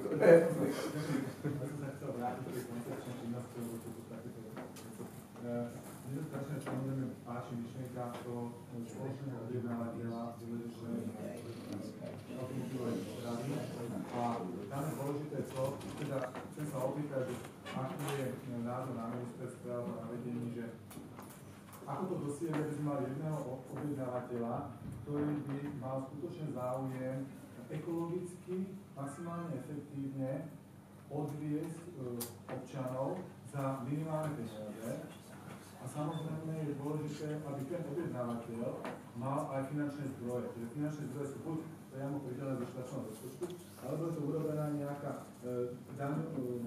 prideľovanie daňových prostriedkov s nejakými kľúčovami tých daňových prostriedkov. Hlavne, ako je to v zahraničí, ako to funguje, v niektorých štátoch, budeme menovať ktorých, že vlastne je taká vysoká koordinácia autobusovej a železničnej dopravy. Doplnil by som tú otázku, jak môžem. Jedna cesta, jedna perspektíva bola rozdiskutovaná práve tak, ako je to v niektorých vyspelých štátoch zákon o verejnej doprave. Na túto otázku musím odpovedať diplomaticky. Ako je vám jasné, je toto spôsob, ako to Slovensko vyrieši, je momentálne skutočne v zárodočnom stave riešenia. Minimálne musím povedať, že ale proste ako teda ministerstvo dopravy si, a nie len nejako úradník, si uvedomuje, že toto je vážny problém a že asi sa to bude musieť nejako uchopiť. Na druhej strane tu existuje obrovské kvantum iných záujmov, akože, ktoré musia byť rešpektované, tiež. Lebo tí, čo rozhodujú, vlastne ako, to nemôžu prevalcovať tak, že oni rozhodnú, tak to bude vlastne, ako, takto sa to nerobí. Vlastne. Takže ja len poviem, čo sme tlačení Európskou úniou. A my cítime, že aj podľa zdravého rozumu. K zriadeniu orgánu, o ktorého subjektivite nemusím rozprávať, nemusí byť pri ministerstve dopravy nezávislé, ktorý sa bude volať dopravná autorita.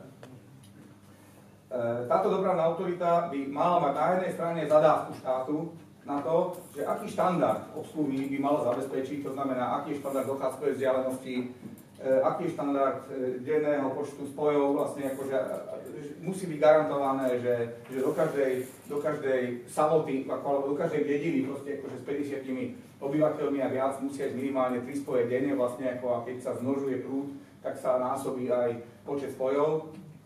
Takže sa musí zadať takéto zadanie a súčasne sa tam zhromaždia všetky peniaze, ktoré v súčasnosti na zabezpečovanie dopravnej obsluhy verejnej dopravy na Slovensku, autobusovej a regionálnej železničnej, keďže prímestské autobusovej a regionálnej železničnej dávajú. V tomto momente ide na železnice 205 miliónov, ak sa nemýlim, to je to stabilizované číslo, ktoré vzniklo dohodou medzi v tom roku 2011, dohodou medzi ministerstvami jedným, druhým a Železničnou spoločnosťou Slovensko.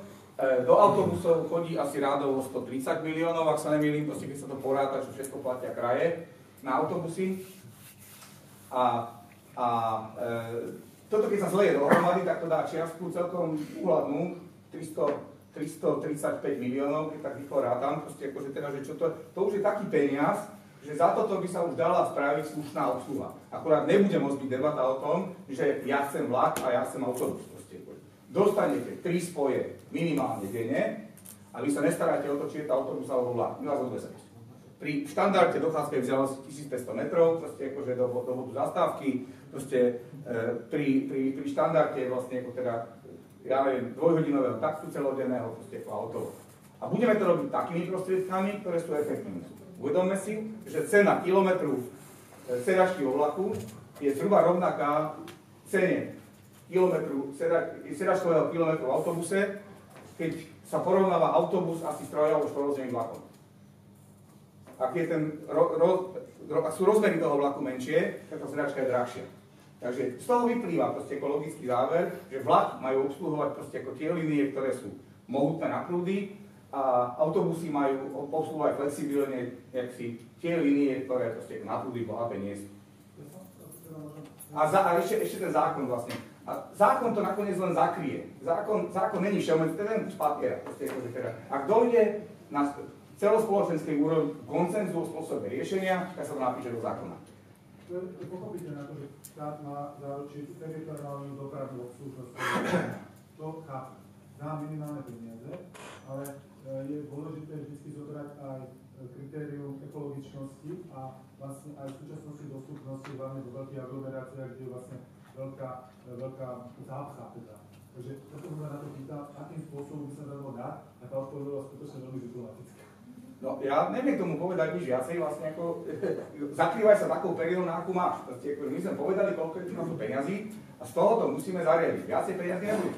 Dá sa len spraviť spústa racionalizácií z toho, že sa vlastne akože tie peniaze ako pomenia inak, autobusy sa posunú kam patria, nebudú jazdiť paralelne s koľajnicami, proste, pretože my môžeme jazdiť našimi vlakmi len tam, kam vedú kolaje, nemôžeme chodiť inám, vlastne ako autobusy môžu chodiť inám, ale napríklad jazdia po tých kolajach, proste, takže v tomto, keď sa spraví poriadok, tak sa zistí, že tá úroveň dopravnej obsluhy sa za tie isté peniaze celkom zlepší. To som presvedčený. To bol celoštátny orgán, ktorý by zabezpečoval objednávanie dopravných trás na celom území. Bolo by to ideálne, keby to bol celoštátny orgán, rozmery Slovenska sú jak rozmery Saska. Proste, kde bohate, jeden orgán stačí a zvládajú to. Argumenty o tom, že my nedovidíme do humeného, proste že sú také trošku mimo, proste, to je nezmysel samozrejme. Ale nemusí to byť tak, lebo chápeme, že budú proste existovať záujmy po krajoch, vlastne, ktoré to dneska robia, tak sme pripravení vlastne urobiť tzv. Súvúdsčia, proste ako to, čo som hovoril, tie proste funkčné regióny. A to som vymenoval, ktoré sú to Bratislava, Nitra, Trnava dohromady, Trenčín, Žilina do Vedna, Košice, Prešov do Vedna, Bystrica hypoteticky môže byť sama. Takže aj na to sa vie byť. Akože to sú všetko už technické riešenia, ja som to len naznačil filozofiu. Ak nezjednotíme subjekt objednávateľa, v živote poriadok nebude. Ďalšie. Martin Gajdoš tam chcel niečo? Ja som doplnil tú otázku v súvislosti s tým, nech sa páči. Ja by som v podstate možno zareagoval, čo sa týka, jak ste vraveli, ohľadne tých súvúdstiev, čiže nakoniec vlastne dostávame sa k tomu, čo nemenovaný pán poslanec z Trnavy povedal, že ľudskí sú kravina, treba ich zrušiť. Už to povedal aj pán premiér. Čiže len, viete, mňa zaráža jedna vec, keď už sme zabudli do politiky. Ja som úradník, ja nie som politik. No, len mňa zaráža jedna vec. Možno asi ľudia si to neuvedomujú, keď vynecháme Bystricu a jej predsedu, vynecháme Bratislavu, ktorá vždy bola opozičná, tak všetky ostatné ľudskí, ich predsedovia sú z tej istej strany, z ktorej je vláda. Čo mi potom povie? Ťažká otázka. Prečo sa neviete dohodnúť s vlastnými?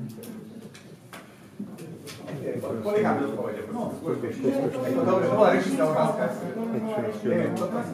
Ja som nositeľ zdravého rozumu na ministerstve vlastne, ja som lexikon pre pána ministra, že keď sa chce spýtať, tak sa spýta. Keď sa nechce spýtať, tak sa nespýta. Dobre, teraz veci k železničnej téme. V podstate objednávate ako ministerstvo v podstate u svojho akcionára, ktorým vlastne železničná spoločnosť Slovensko 100% akcionárom je štát, čiže vlastne vykonáva to vlastnícke práva vy ako ministerstvo. Ja sa pýtam, prečo, keď sa zadáva objednávka a železničná spoločnosť vlastne či navrhne, či nejakým spôsobom proste vyprodukuje nejaké systémy, už v čase jeho vyprodukovania je nesplniteľný. Narážam tým na 600-kové rýchliky a v podstate súčasná, to už je záležitosť nepamäti, nadväznosť, respektíve nenadväznosť na Eurocity vlaky v Bratislave. No, to je dobrá otázka. No, pritom vieme, že výroková činnosť tu je a pri tom stavebnom tempe tu bude ďalší 50-100 rokov, to skôr nebude železnica, ako bude potom. Prečo sa tie rýchliky konštruujú odchody z Košíc tak, že je v Bratislave 5 minút na prestup, prečo ten rýchlik neodchádza z Košíc o pol hodiny skôr? Pretože na ceste má obsluhu Pešky. Ďalej pokračujem, vlastne akože, ak sa nemýlim, je tam obsluha vážny úzol Kráľovany, proste akože, kde teda nadväzuje Kráľovanská. No tam Rúdky.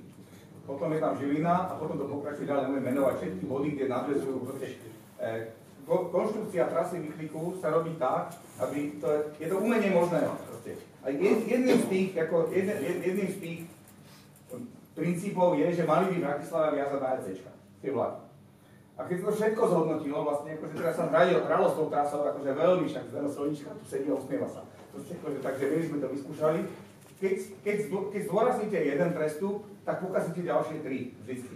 Vždycky to musíte upratať do takej polohy, ten rýchlik, aby to ako tak vyšlo, proste akože podľa znalostí prepravných, alebo teda tých tých prestupných prúdov tak, že aspoň ako tak, proste, ako aby sa najlepšie vyhovelo tým, ktoré sú najčastejšie.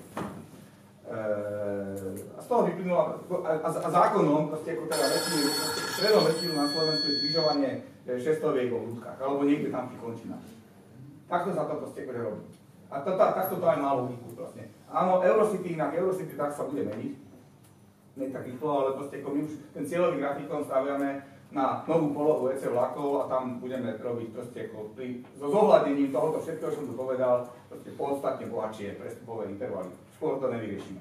Vieme to vyriešiť, keby sme znova zaviedli krátke jazdné doby, alebo keby sme šestovky nechali jazdiť 160, akože nechápeme, že to ešte tak není, proste akože, lebo teda ETCS a takéto veci, že sa kúpuje kadečo iné, ale nie je to, čo treba, na to, aby sa tie vlaky tak postavili.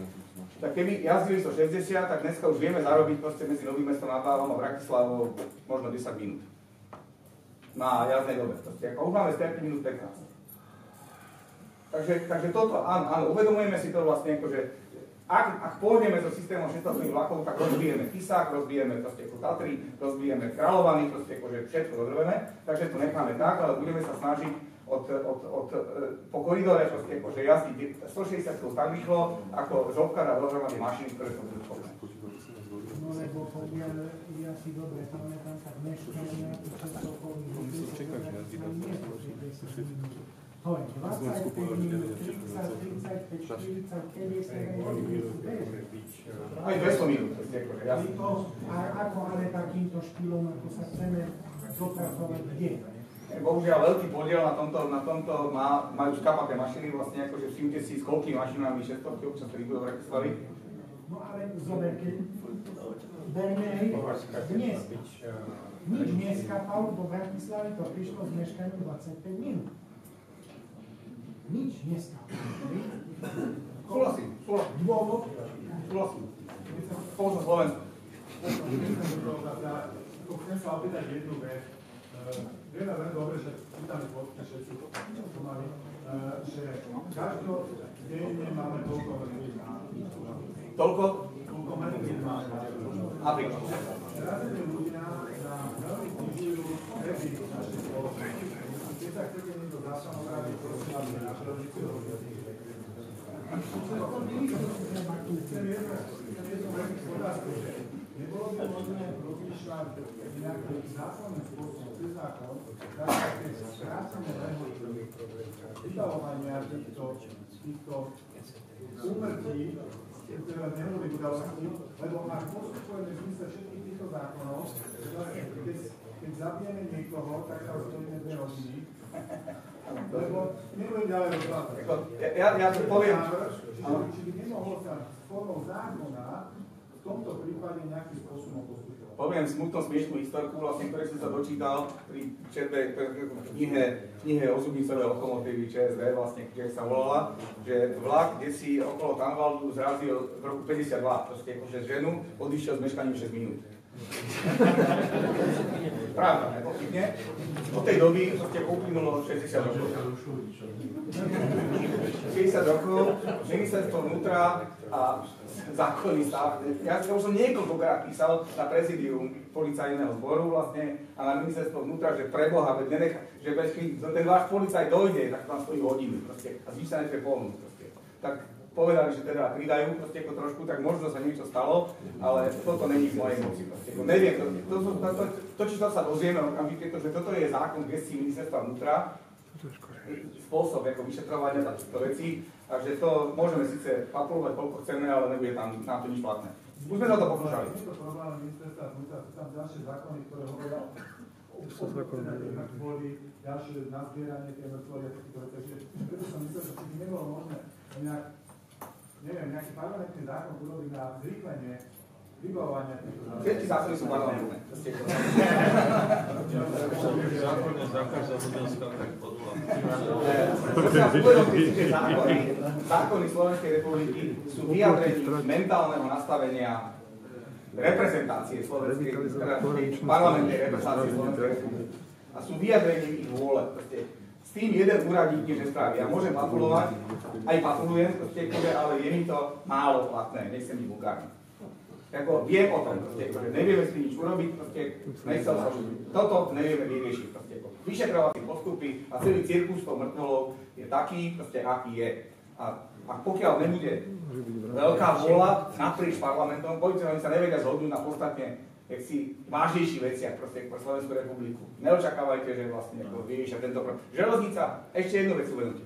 20 rokov železnica bola vnímaná proste akože celou reprezentáciou tohoto štátu ako hnusná, naničhodná čierna diera, ktorá proste ako pohltí všetky peniaze, ktoré sa do nej nalejú a nič z toho nebude. Preto som privítal vlastne akože, hoci som nemusím komentovať, to rozhodnutie o bezplatnom cestovaní, lebo je to prvýkrát zadanie železnice, že už nie ste naničhodná čierna diera, už po vás niečo chceme vlastne. To znamená teraz, keď ukážete, že niečo viete, tak si vás začneme možno vážiť.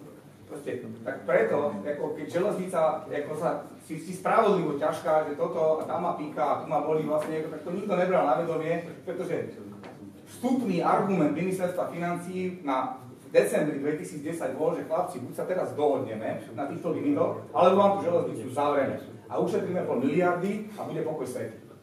A nepadla sánka až na prsia, proste akože, a som pochopil, že som na ministerstve, že proste akože už sa musím si zvyknúť.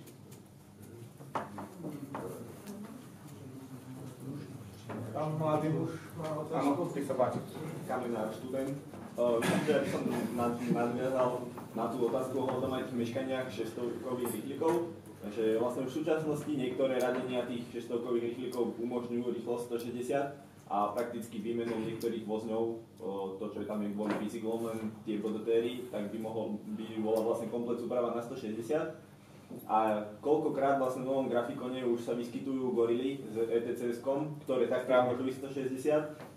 A jediná vec, ktorá obmedzuje ten vlak, je len to, že v zošitovom cestovnom poriadku je rýchlosť 120 a keď som písal vlastne aj ako sťažnosť na SSSK a ŽSR, len si túto vec prehadzovali, že im to ŽSR nedovolili a SSSK o to nepožiadala. Vlastne prečo nie je toto umožnené, že ak súprava a rušen splná možnosť ísť tou 160, tak aspoň by krátili sa tie meškania. Keď mám vyjadriť ako zadanie pána ministra k mojej osobe, vlastne akože takto zadanie znie koordinácia železničného sektoru na Slovensku. Lebo bohužiaľ, tým sa rozdelila železnica, bez toho, aby nad ňou kdokoľvek stál, vlastne, tak celkom znamenite sa každá z tých firiem vybrala vlastnou cestou a robí si čo chce, proste akože a srdečne kašle na to, že čo bude robiť ten druhý. Malý príklad zo života, elektrifikácia železničnej stanice Žilina, vlastne akože sústno na perách, že sa prehlásilo, že tu bude striedavá trakcia. Čím by vznikol skvelý striedavý ostrov vlastne ako v celom prvom hlavnom ťahu, kadeľ hrmoce dvojičky vlastne so železnou rudou niekam do Šinca vlastne. Takže to proste to sme úžasli. To sme úžasli nad týmto nápadom, teda vlastne ako to bolo, aj sme si ho dovolili zastaviť si, že to bude až povieme vlastne. Jednou z vecí je to, čo hovoríte, vlastne ako preto, že my si myslíme, že bola chyba, keď sa odišlo od krátkych jazdných dôb. My vieme, že nemôžeme systémovo nastaviť jazdnú dobu ako rýchliku 600 na 160, pokiaľ nemáme skutočne pokrytú turnusovú potrebu s príslušnou zálohou na to, aby sa povozil celý systém vlakov takýmto spôsobom. Keď chceme tak potom sú jednotné jazdné doby. Ale určite si myslím, ale to môže byť debata vlastne, tej myšlienka, ktorú nosím v hlave už hodnú chvíľu, znova sa vráti k zavedeniu krátkych jazdných dôb, 600-viek, s tým, že ak na vlaku sú rádené vozne, ručne, ktoré sú schopné ísť 160, tak v prípade meškania aj tých 160 môžu ísť. To je podstata tejto úvahy. Urobíme tak, ako budeme vládnuť. Koľkokrát teraz, niekoľkokrát za deň, kedy tá gorila aj TCS-kova tam ide a to...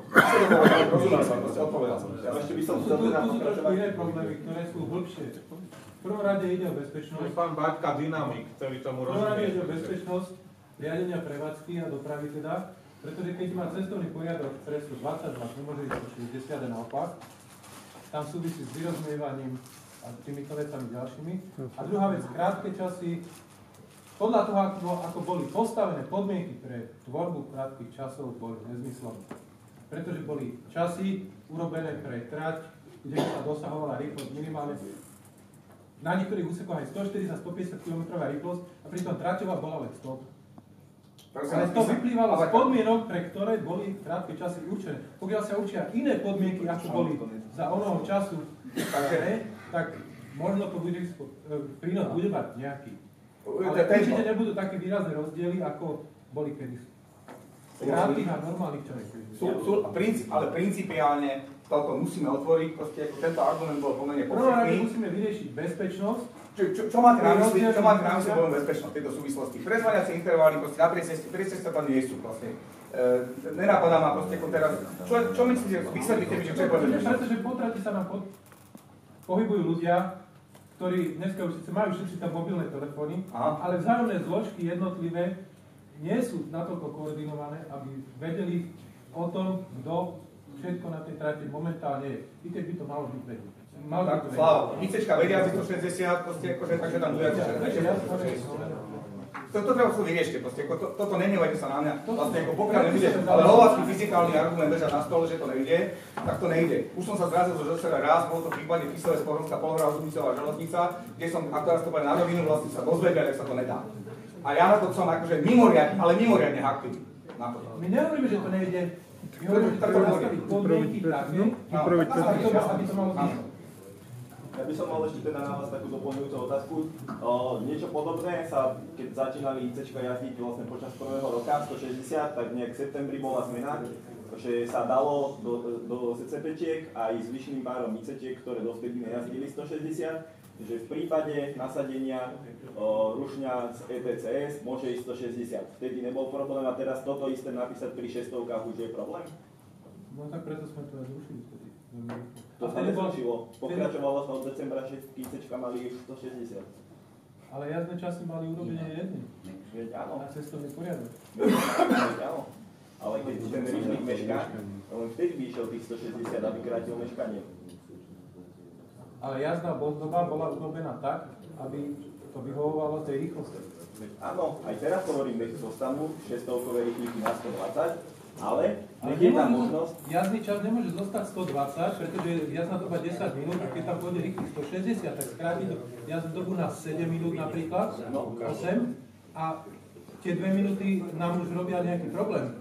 Prosím vás, 150 rokov bolo v železničnom cestovnom poriadku stĺpec pre každú jazdnú dobu. Ja fakt nechápem proste pri svojej kvalifikácii, na základe čoho sa ten stĺpec strátil a považujem to za chybu, že sa strátil. Lebo tým sa nám rozpadáva grafikon vlakovej dopravy. Budeme robiť všetky kroky preto, aby... Grafikon? Určite? Neváďme sa, nemá to zmysel, toto si vybavíme skoro. Môžem samozrejme zo pár vecí, tak poprvé, keď máme na trati priecestia a bezpečnosť ATV, je to stávané na maximum. Padol tu argument do ohrození bezpečnosti pri tom, keď mám do Šitiaku 120 a pôjdem 140, respektíve mám 60 a pôjdem 80. Keď má na trati nejakú traťovú rýchlosť maximálnu, tak úmerne tejto traťovej rýchlosti sú všetky zložky oznamovacie a zabezpečovacie techniky stávané na ňu. To znamená, že nie priecestí sa nezatvorí pred vlakom, ktorý ide desinkou, neskôr ako pred vlakom, čo ide stovkou. Keď tam je raz traťová rýchlosť, čiže ten argument je mylný. To je prvá bod. Druhý bod. Pre nejakých traťových zamestnancov ATD, ktorí sú na trati, tu sa bavíme reálne o rozdieli 1 minútu. Čiže keď už ten zamestnanec vie, že mám očakávať rýchlik, tak jemu je úplne jedno, či pôjde 100, 110, 130, 160. On sa uhne na bok, aby ho nezavezol ten vlak. On sa už minútu, dve predstihu preventívne, aby ho nezrazil. Čiže to je druhá vec. Ďalšia vec je, ak hovoríte o tomto, prečo potom nemáte na pevnom grafikone nákladnej dopravy. Nákladné vlaky si chodia plus minus 100 minút, plus minus 1 minúta, k tomu sa po 3 minúty, on má križovať, nekrižuje, ide z náskokom minútu. Čiže to je opäť argument, ktorý je mylný podľa môjho názoru. Určite sa tým budeme zapodievať. Uistím vás, že sa budeme zapodievať, budem počúvať, proste, akože, aké dôvody tomu bránia a budeme veľmi zvažovať, či sú to vážne dôvody, alebo sú to pseudodôvody. Ja som ešte jednu vec doplnil k tomuto. Pôsobil som u RegioJetu, už tam nepôsobím, ale mali sme požiadavku na stanici Bratislava Nové Mesto, tam je križovanie vlakov a boli obraty na hlavnej stanici, to znamená, že na hlavnej stanici bolo nejakých 8 minút na obrat. Stávali sa mimoriadnosti, že vlaky meškali atď. Niektoré vlaky mali na Novom Meste pobyt 8 minút z dôvodu križovania. Lenže on mal križovať vlakom, ktorý, dajme tomu, bol obratový na ňu, lebo bola mimoriadnosť, takže kvôli tomu sme tam ten prvý vlak išiel 8 minút, podľa grafikonu to bola dojazd do poslednej stanice na trati posledných 5 km. Z toho Nového Mesta nastupovalo minimum ľudí, samozrejme. Ten vlak nemohol ísť skôr, musel si tam tých 8 minút ostať, išiel na hlavnú stanicu, tam robil obrat a už prišiel na obrate zmeškaný 15 minút. Nevadí 8 minút na hlavné, musí sa obrátiť, ak by mohol hneď s tým krížom. Hovorím o mimoriadnosti. Stane sa nehoda na trati, jedna vozidlo vypadne a teda. Čiže ten vlak, že mali náskok do Nového Mesta? Nie, mal by tam poznámku, že úkon vlak môže odísť okamžite po výstupe na cestujúci. Pán Farkáš, na to by vám mali odpovedať predpisári. Dostali sme od predpisárov, že to je ohrozenie bezpečnosti, dostali sme to zakázané to takýmto spôsobom robiť. Máme to písomne, ja neviem, či to je niekto od predpisárov. Na to by vám mal reagovať niekto písomne.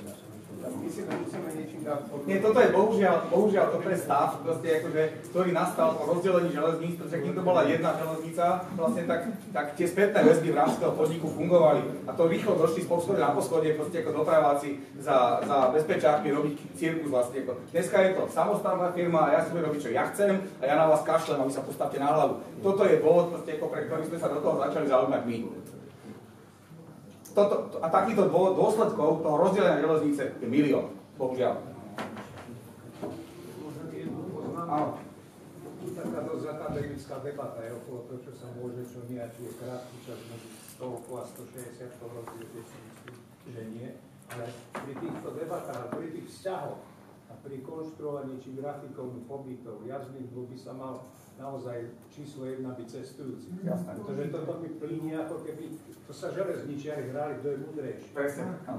Ale a cestujúci to mali tú pravdu, kto to hovorí, že v Bratislave od Žiliny neprestúpi za 5 minút človek z kufrom z 3. nástupišťa na 1. Keby aspoň tie rýchliky dávali na jedno, že prepehneš z dverí do dverí. Nie, on musí ísť na 1. pretože ECčka chodia na 1. a Žilinský chodí na 3. a neprejdeš jednoducho. S kufrom cez podkon, ešte hľadáš vagón, vieseň, ktoré to nevzťa. A nikdy tie vlaky vždy nejakú minútku majú aj keď akože nevzťa. My to ešte neprežívali tak strašne, lebo tým, že to ide predsa len každé 2 hodiny, tak proste nie je to žiadne, ako iná situácia do posledného vlaku, ale není to dobré. Není to dobré. To je úplne dobré. Robný rok by to bolo 10 minút. Áno. Vieš, tu sa hlási ľudí, proste tam bol prvý. Ja len k tomu, čo tam povedal. Bol som toho svetkom asi pred 2 grafikonmi, keď na hlavnej stanici úplne prázdna hlavná stanica a viedenský Rex čakal na košické ICčko. Rex bol na 1., ICčko prišlo na 3., výpravca stal na neviem asi na 2. a rehopal sa na cestujúcimi ženami, ktoré s kuframi sa teperili z 3. na 17. No, tak by som chcel vidieť, akých videl v tom podchode z 12. nástupišťa. On stál na 2., čiže pozeral. Na tom podchodu, Mohol by som to nejako, toto mi naozaj nedá. Ja som bol toho účastný. Nech sa každý spýta, na čo chce, ja som tu v dispozícii. Prosím vás, tam bol ďalší dopyt, tam, áno. Ja by som sa chcel opýtať niečo úplne z iného. Hovorili ste o koncepcii vnútroštátnej osobnej dopravy, či už diaľkovej alebo regionálnej. Ja by som sa chcel opýtať, či má ministerstvo nejakú koncepciu aj na medzištátnu osobnú dopravu. Úplne z laického pohľadu vidíme tu nejaké snahy hlavne zo zahraničia. Veľká nad Bieličkou, nejaké osobné vlaky. Sú tu nejaké snahy z Maďarska cez Rajku sa dostať do Petržalky. Hovoríte o najvýznamnejších bodoch Trnava, Bratislava. Ja by som to rozšíril možno Bratislava-Viedeň. Čiže či týmto smerom nejakým spôsobom... Bratislava Viedeň má hodinový tak, naprosto luxusný, proste s tým nechceme nič meniť. Ak by sme niekde uberali, tak by sme možno uberali medzi Petržalkou a budovali ako systémové spojenie cez Market. Myslíme si, že ECčka, proste ako to treba komentovať, myslíme si, že budeme budovať určite, a sme budovali a tak ho necháme, dvojhodinový tak rýchlikov medzi severom Slovenska, Žilinou a Prahou cez Horní Videč, kde to skutočne pasuje nádherne. Určite bude už 5. júni veľké rokovanie na Pražskom ministerstve dopravy ohľadne časovej polohy expresov cez Čacu, to je úplne nezmyselné, proste akože ani koho tam nevozia. A dokonca skutočne zvažujeme, že či ich tam musí byť toľko. Spolupracujeme s IDS Juhomoravského kraja na vybudovaní prepojenia cez Vrbovce. kde proste akože sa to začína ukazovať, že by to možno aj mohlo mať zmysel. Počím ma spoločnosť Slovensku vysťahovalo, že to žiadny zmysel mať nebude, tak mám správy o tom, že tam predsa len keďže zopár vlakov je prepojených, takže tá frekvencia sa začína zvyšovať. Určite nemáme ambíciu proste začať ťahať vlaky do Bratislavy cez Petržalku, teraz cez GR, pretože tam necítime potenciál. Vlastne tam sme sa o to niekoľkrát pokúsili, nikdy to k ničomu neviedlo.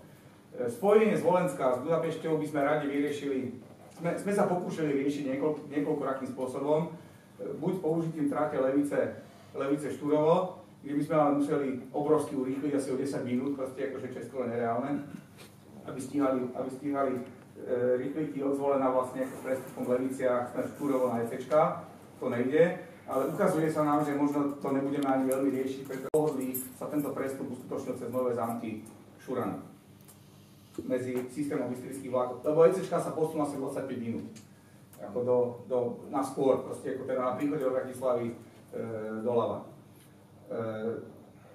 Cez Čaňu, teda ICčka cez Čaňu, proste akože to je také, že my do toho neštúrame, lebo tie kilometre nás veľmi nepália, ale žiadna veľká sláva to není. 2 rýchliky sú nič, proste to. Takže a všetky ostatné pohraničné priechody sa zistilo vlastne dlhodobo, že sú neuveriteľne plonkové. Ja úprimne povediac, proste ani nebola žiadna veľká snaha to obnovovať. My sme schopní sa baviť znova o Filatovo Šomoškalufalu, ale pojďte sa, pokiaľ cez tie hranice nechodí proste skutočne viditeľný prúd autobusov, proste tak na čo tam budeme dávať vlak?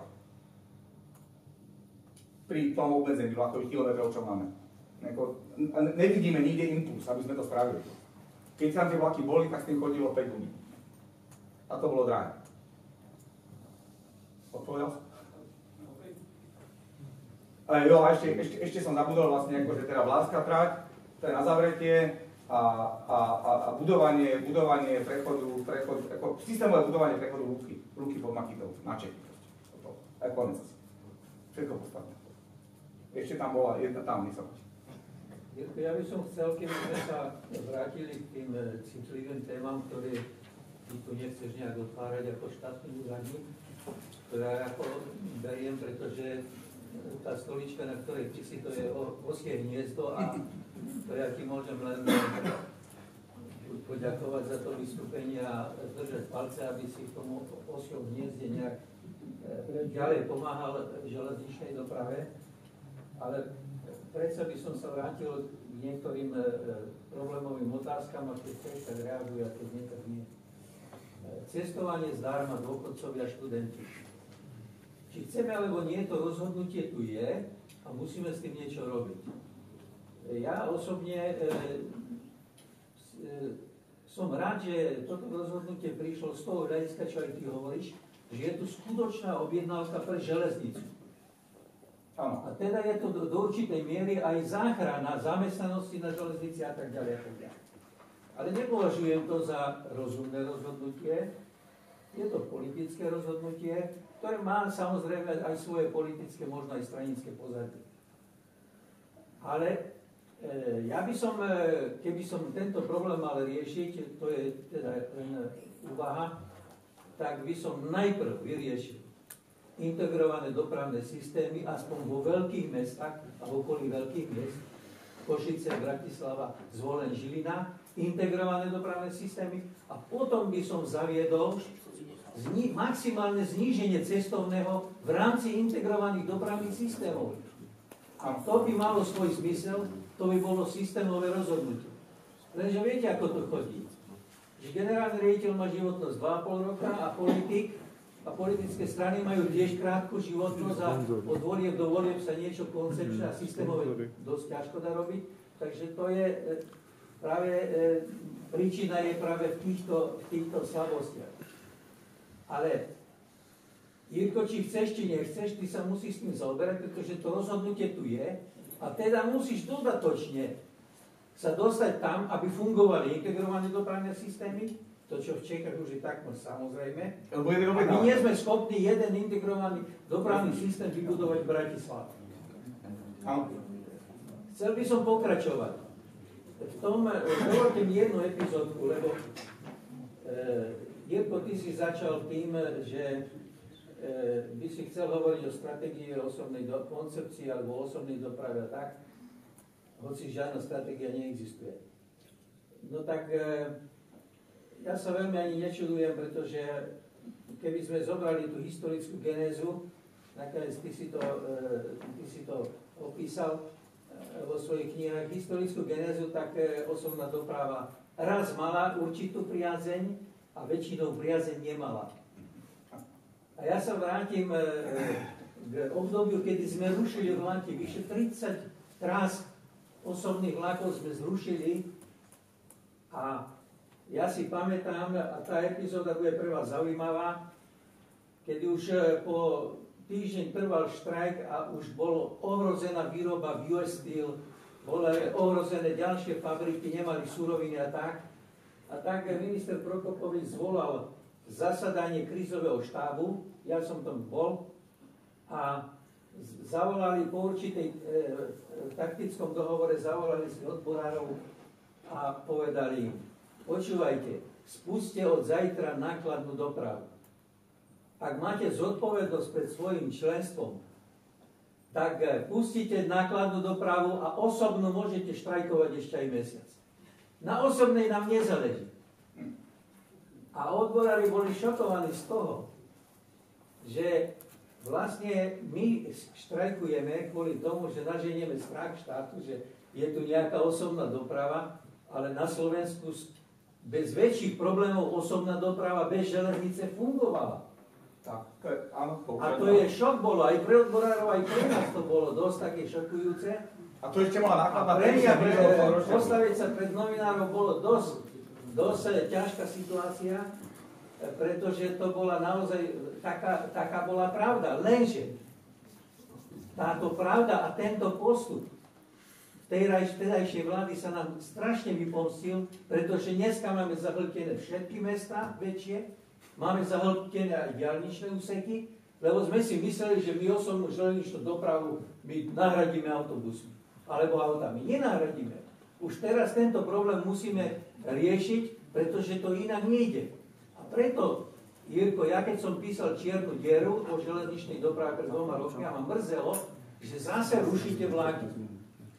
A ja som chodil od Pavla k Šavlovi, čo robíte zase, rušíte vlaky, zase budete ľutovať. Však celá Európa, keď tu chodili generálni riaditeľia, najmä generálny riaditeľ nemeckých železníc tam hovoril, počúvajte, vy máte tak dobre vybudovanú osobnú dopravu, nerušte to.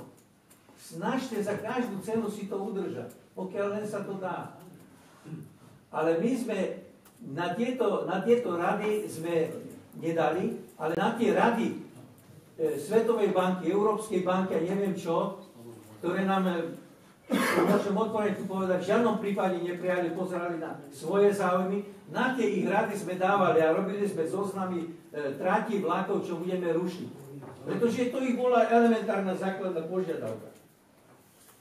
Teda, ak by som sa vrátil k tomu rušeniu, my niekedy sami seba nevieme zastať. Keď sa rušili Jurko tie vlaky, tak vyšla v médiách správa, ja som myslel, že ma porazí, že na určitých tratiach tam boli vymenované, že bude lepšie, keď tam bude jazdiť taxík, bude to lacnejšie, ako keď tam jazdí železnica. Ja som začal zisťovať, kto to vymyslel, no tak je to ekonomické a občianske združenie INES, ekonómovia, výkvet ekonómov Slovenska, zistili, že naozaj taxík je lacnejšie ako železnica na určitých tratiach a preto tam bude lepšie, keď bude voziť ľudí iným spôsobom. Ja som toho analytika zavolal, som najprv s ním komunikoval e-mailom, potom som mu zavolal a som sa ho opýtal, počúvajte, tieto vaše výpočty, čo hovoríte, to nie sú pravdivé. Z čoho vy vychádzate? Dajte mi podklady. Poslal mi podklady a čo som zistil? Do autobusovej dopravy zarátal tržby aj náklady, rozdiel tržby náklady a takto rátal efektívnosť, alebo neviem, lebo tam na to nejaký ukazovateľ pomenovaný nie je, ale rozdiel tržby náklady. A na železnici nezarátal náklady na dopravnú cestu. Ja mu hovorím, počúvaj, vy ste tu zabudli zarátať náklady na dopravnú cestu, to je najväčšia položka. A on mi hovorí, ja som ju preto nezarátal, to je naša metodika, lebo železničná dopravná cesta aj tak existuje, aj cesta pre tieto existuje, tak tam nemalo zmysel, aby ja som to zarátával. Nevedel som ho pochopiť, on furt tvrdil, že držal sa dobrej metodiky, ale nikto zo železničných spoločností, nikto z ministerstva neprotestoval proti takejto metodike, aby sa zastal železničnej dopravy. A teda, ja preto, Jirka, to hovorím, ty si v 8. hniezde, mal by si sa držať, lebo píšeš dejiny železníc už roky, ale zároveň teraz, to ti hovorím, píšeš dejiny železníc aj svoje. A tam budeš musieť aj seba dať do toho. No takže, aby si sa statočne držal v tom 8. hniezde, lebo ak máš už nejaké trate zase na vyškrtnutia, neviem čo, lebo vieš čo, keď im povieš, že ruší trati, tak spoločnosti máš takých ľudí šikovných, oni hneď ti dajú Excelovú tabuľku. Vyplňa ti toľko Excelových tabuliek na rušenie vlákov, že jedna radosť. Ja to poznám už, ako to chodí. Takže na to, prosím ťa pekne, nenaleď. 100-krát si rozmyslí, že do čoho sa pôjde, do čoho sa nepôjde. Teraz má železnica v politickej sfére priazeň, túto priazeň treba využiť. Toto rozhodnutie bolo predčasné, ale dobre, že tu je. Tak ho treba teraz zintegrovať s integrovanou dopravou. Takže prepáč mi, že ti nedávam otázky, ale už teraz, ako keby som ťa išiel poučať, ale musel som to tu povedať. Ešte vzadu sa hlásil pán Gajdoš, tak ja by som ho poprosil a myslím, pokiaľ nemáte už nejaké závažné otázky, ešte pán Štál má. Takže pán Gajdoš a pán Štál. Musíme si uvedomiť, že železničná osobná doprava v rámci verejnej osobnej dopravy predstavuje 7%. Je v tom samozrejme započítaná aj mestská hromadná doprava auta. 7% z prepravovaných osôb. Máme voľné trate sú využité zhruba na 25%, nebo na 25%. Osobné vlaky sú využívané na 25%, súčasný stav. A už sme v situácii, že tie vlaky extra nikto nikdy nechce, nimi extra cestovať. S výnimkou niektorých týchto a tak ďalej. To znamená, musíme si povedať prečo. Na západe je bitka. O tráte neuveriteľná bitka o vlaky, o osobnú dopravu. A či už z pozície cestujúceho, alebo z pozície, čo ja viem, prepravcov alebo manažerov infraštruktúry v krajinách, kde sú aj rozdielní manažeri infraštruktúry. Prečo? Čas sme si tu povedali, čas je problémov na strane železničného sektora, čas je problémov na strane druhej strany a chýba to vzájomné prepojenie. Krásne to vidno teraz prímluvom cestou. Osobne si myslím, že aj keď som štátny úradník, že to nie je to, slušne povedané to najlepšie, čo sa udialo, ale vezmite si len momentálne koľko uberlo. Nárok na nulové cestovné má 2,5 milióna občanov tejto republiky. V súčasnej dobe ešte príde zľava do zamestnania a tak ďalej. Tých 2,5 milióna občanov využilo možnosť pripraviť papierov, nie skutočnosť. To znamená pripraviť 450 000. A myslím si, že keď to prekročí 500 000, tak to bude veľký. To znamená, že tí ľudia ako si ani za nulové cestovné neprejavujú extra záujem tým platným cestovným. No a to je presne odpoveď aj na pána kolegu, vlastne ako základné zaklinadlo mojej koncepcie, mojej stratégie je urobiť železnicu menšiu, dobre zorganizovanú, intenzívne využívanú. Nezachráni nás už zastavovanie ďalších tratí, pretože to nie je efektívne. Je mi ľúto, ale jednoducho 19. storočie skončilo. Železnica už dneska hraje inú rolu v spoločnosti, stále ešte má šancu sa ujať svojej funkcie, kde to má zmysel. Povedal som, kde to je, tam, kde je tu cestujúcich a tam, kde tá infraštruktúra za to stojí. Sú miesta, kde nemá šancu vlastne, kde to musíme bez sentimentu zarezať. Pretože sa môžeme prikrývať len takou perinou, akú máme. Ja si veľmi cením dohovor s ministrom financií, že konečne je tu poriadok. ŽSR už niekoľko rokov neprekračuje svoj rozpočet a je vnímaná táto skutočnosť veľmi pozitívne.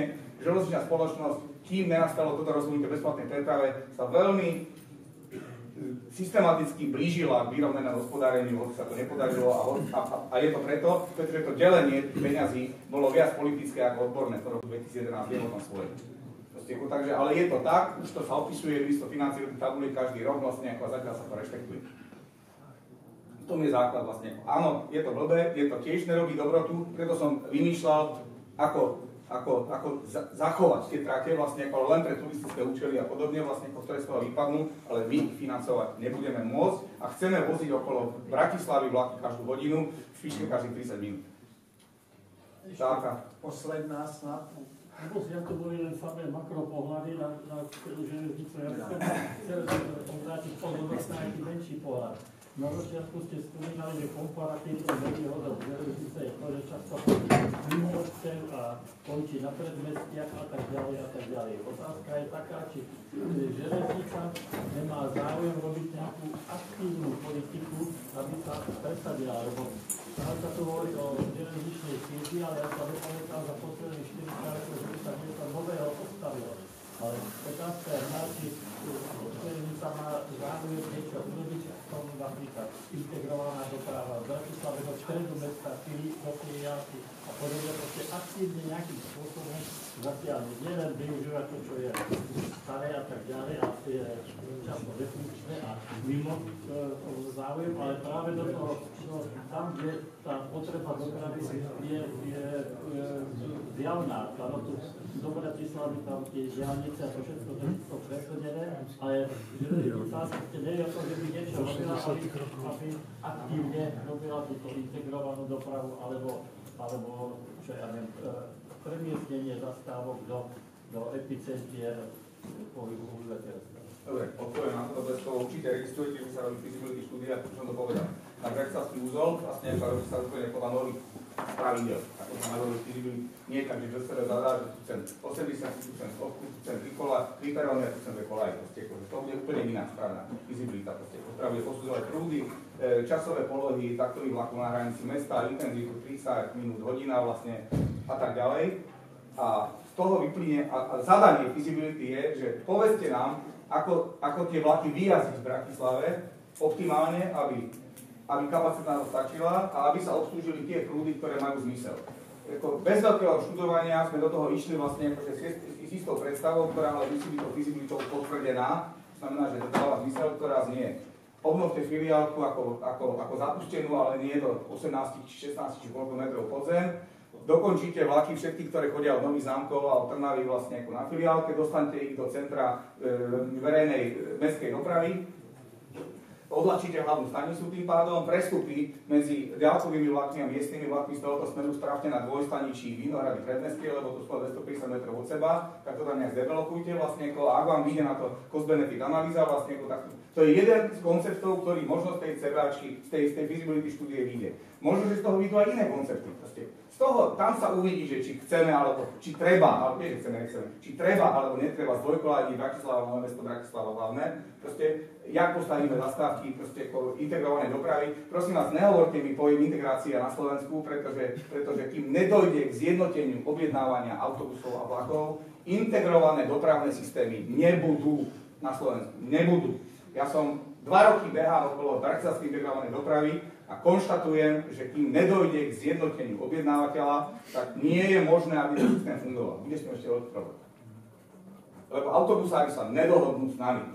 Teda my sa nedohodíme s autobusármi, oni naďalej budú voziť z Malaciek do Bratislavy autobusy, lebo oni nechcú končiť na hlavnej stanici s tým prúdom cestujúcich, oni chcú končiť na Mlynských nivách, oni vedia prečo chcú na Mlynských nivách končiť s tým prúdom cestujúcich vlastne a vôbec nejde o dopravu osôb. Bodka. Nech sa páči. Ja by som mal také možno 3 otázky, ale viac menej sa týkajú všetky toho cieľového grafikonu.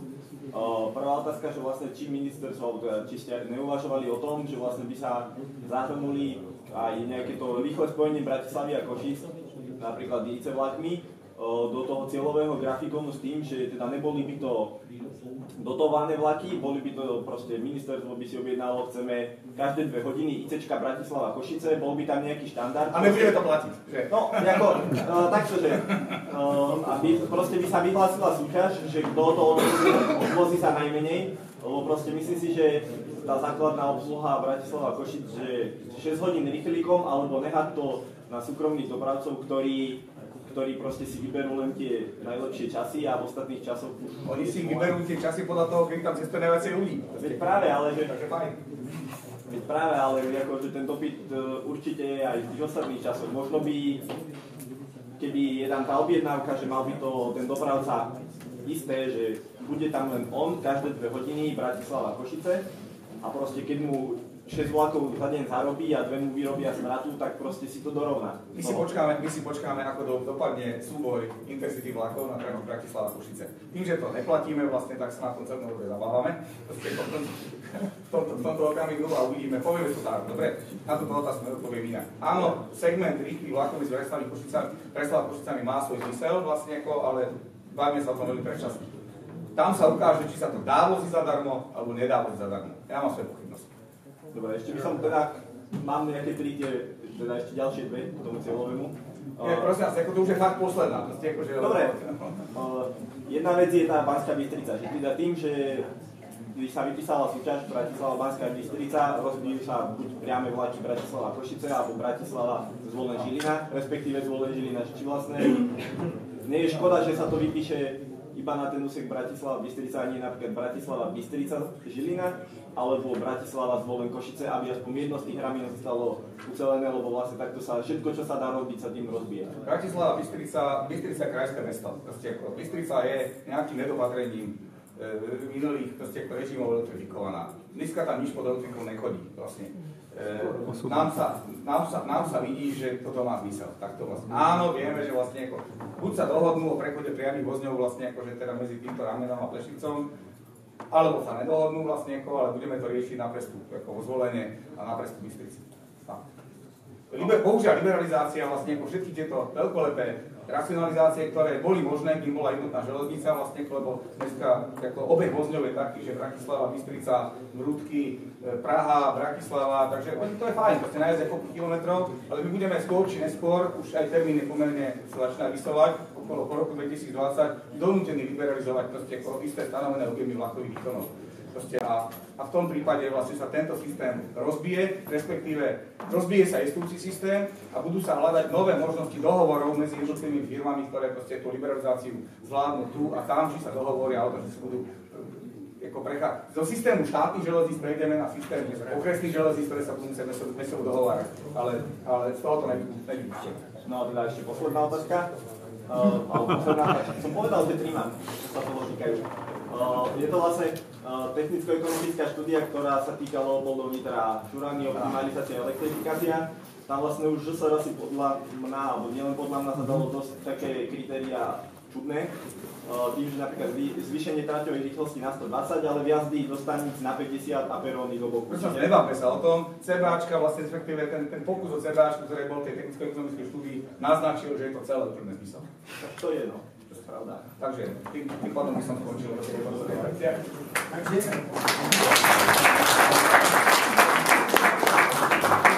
Že ste vydržali až do konca, tak svedčí, že sa vám to páčilo. Otázok bolo dosť. Takže v mene vás všetkých si dovolím pán inžinierovi poďakovať. Myslím, že no a môžem poprosiť za nejaký čas na takže by sme to zopakovali. No a v tej Banskej Bystrici elektrifikácii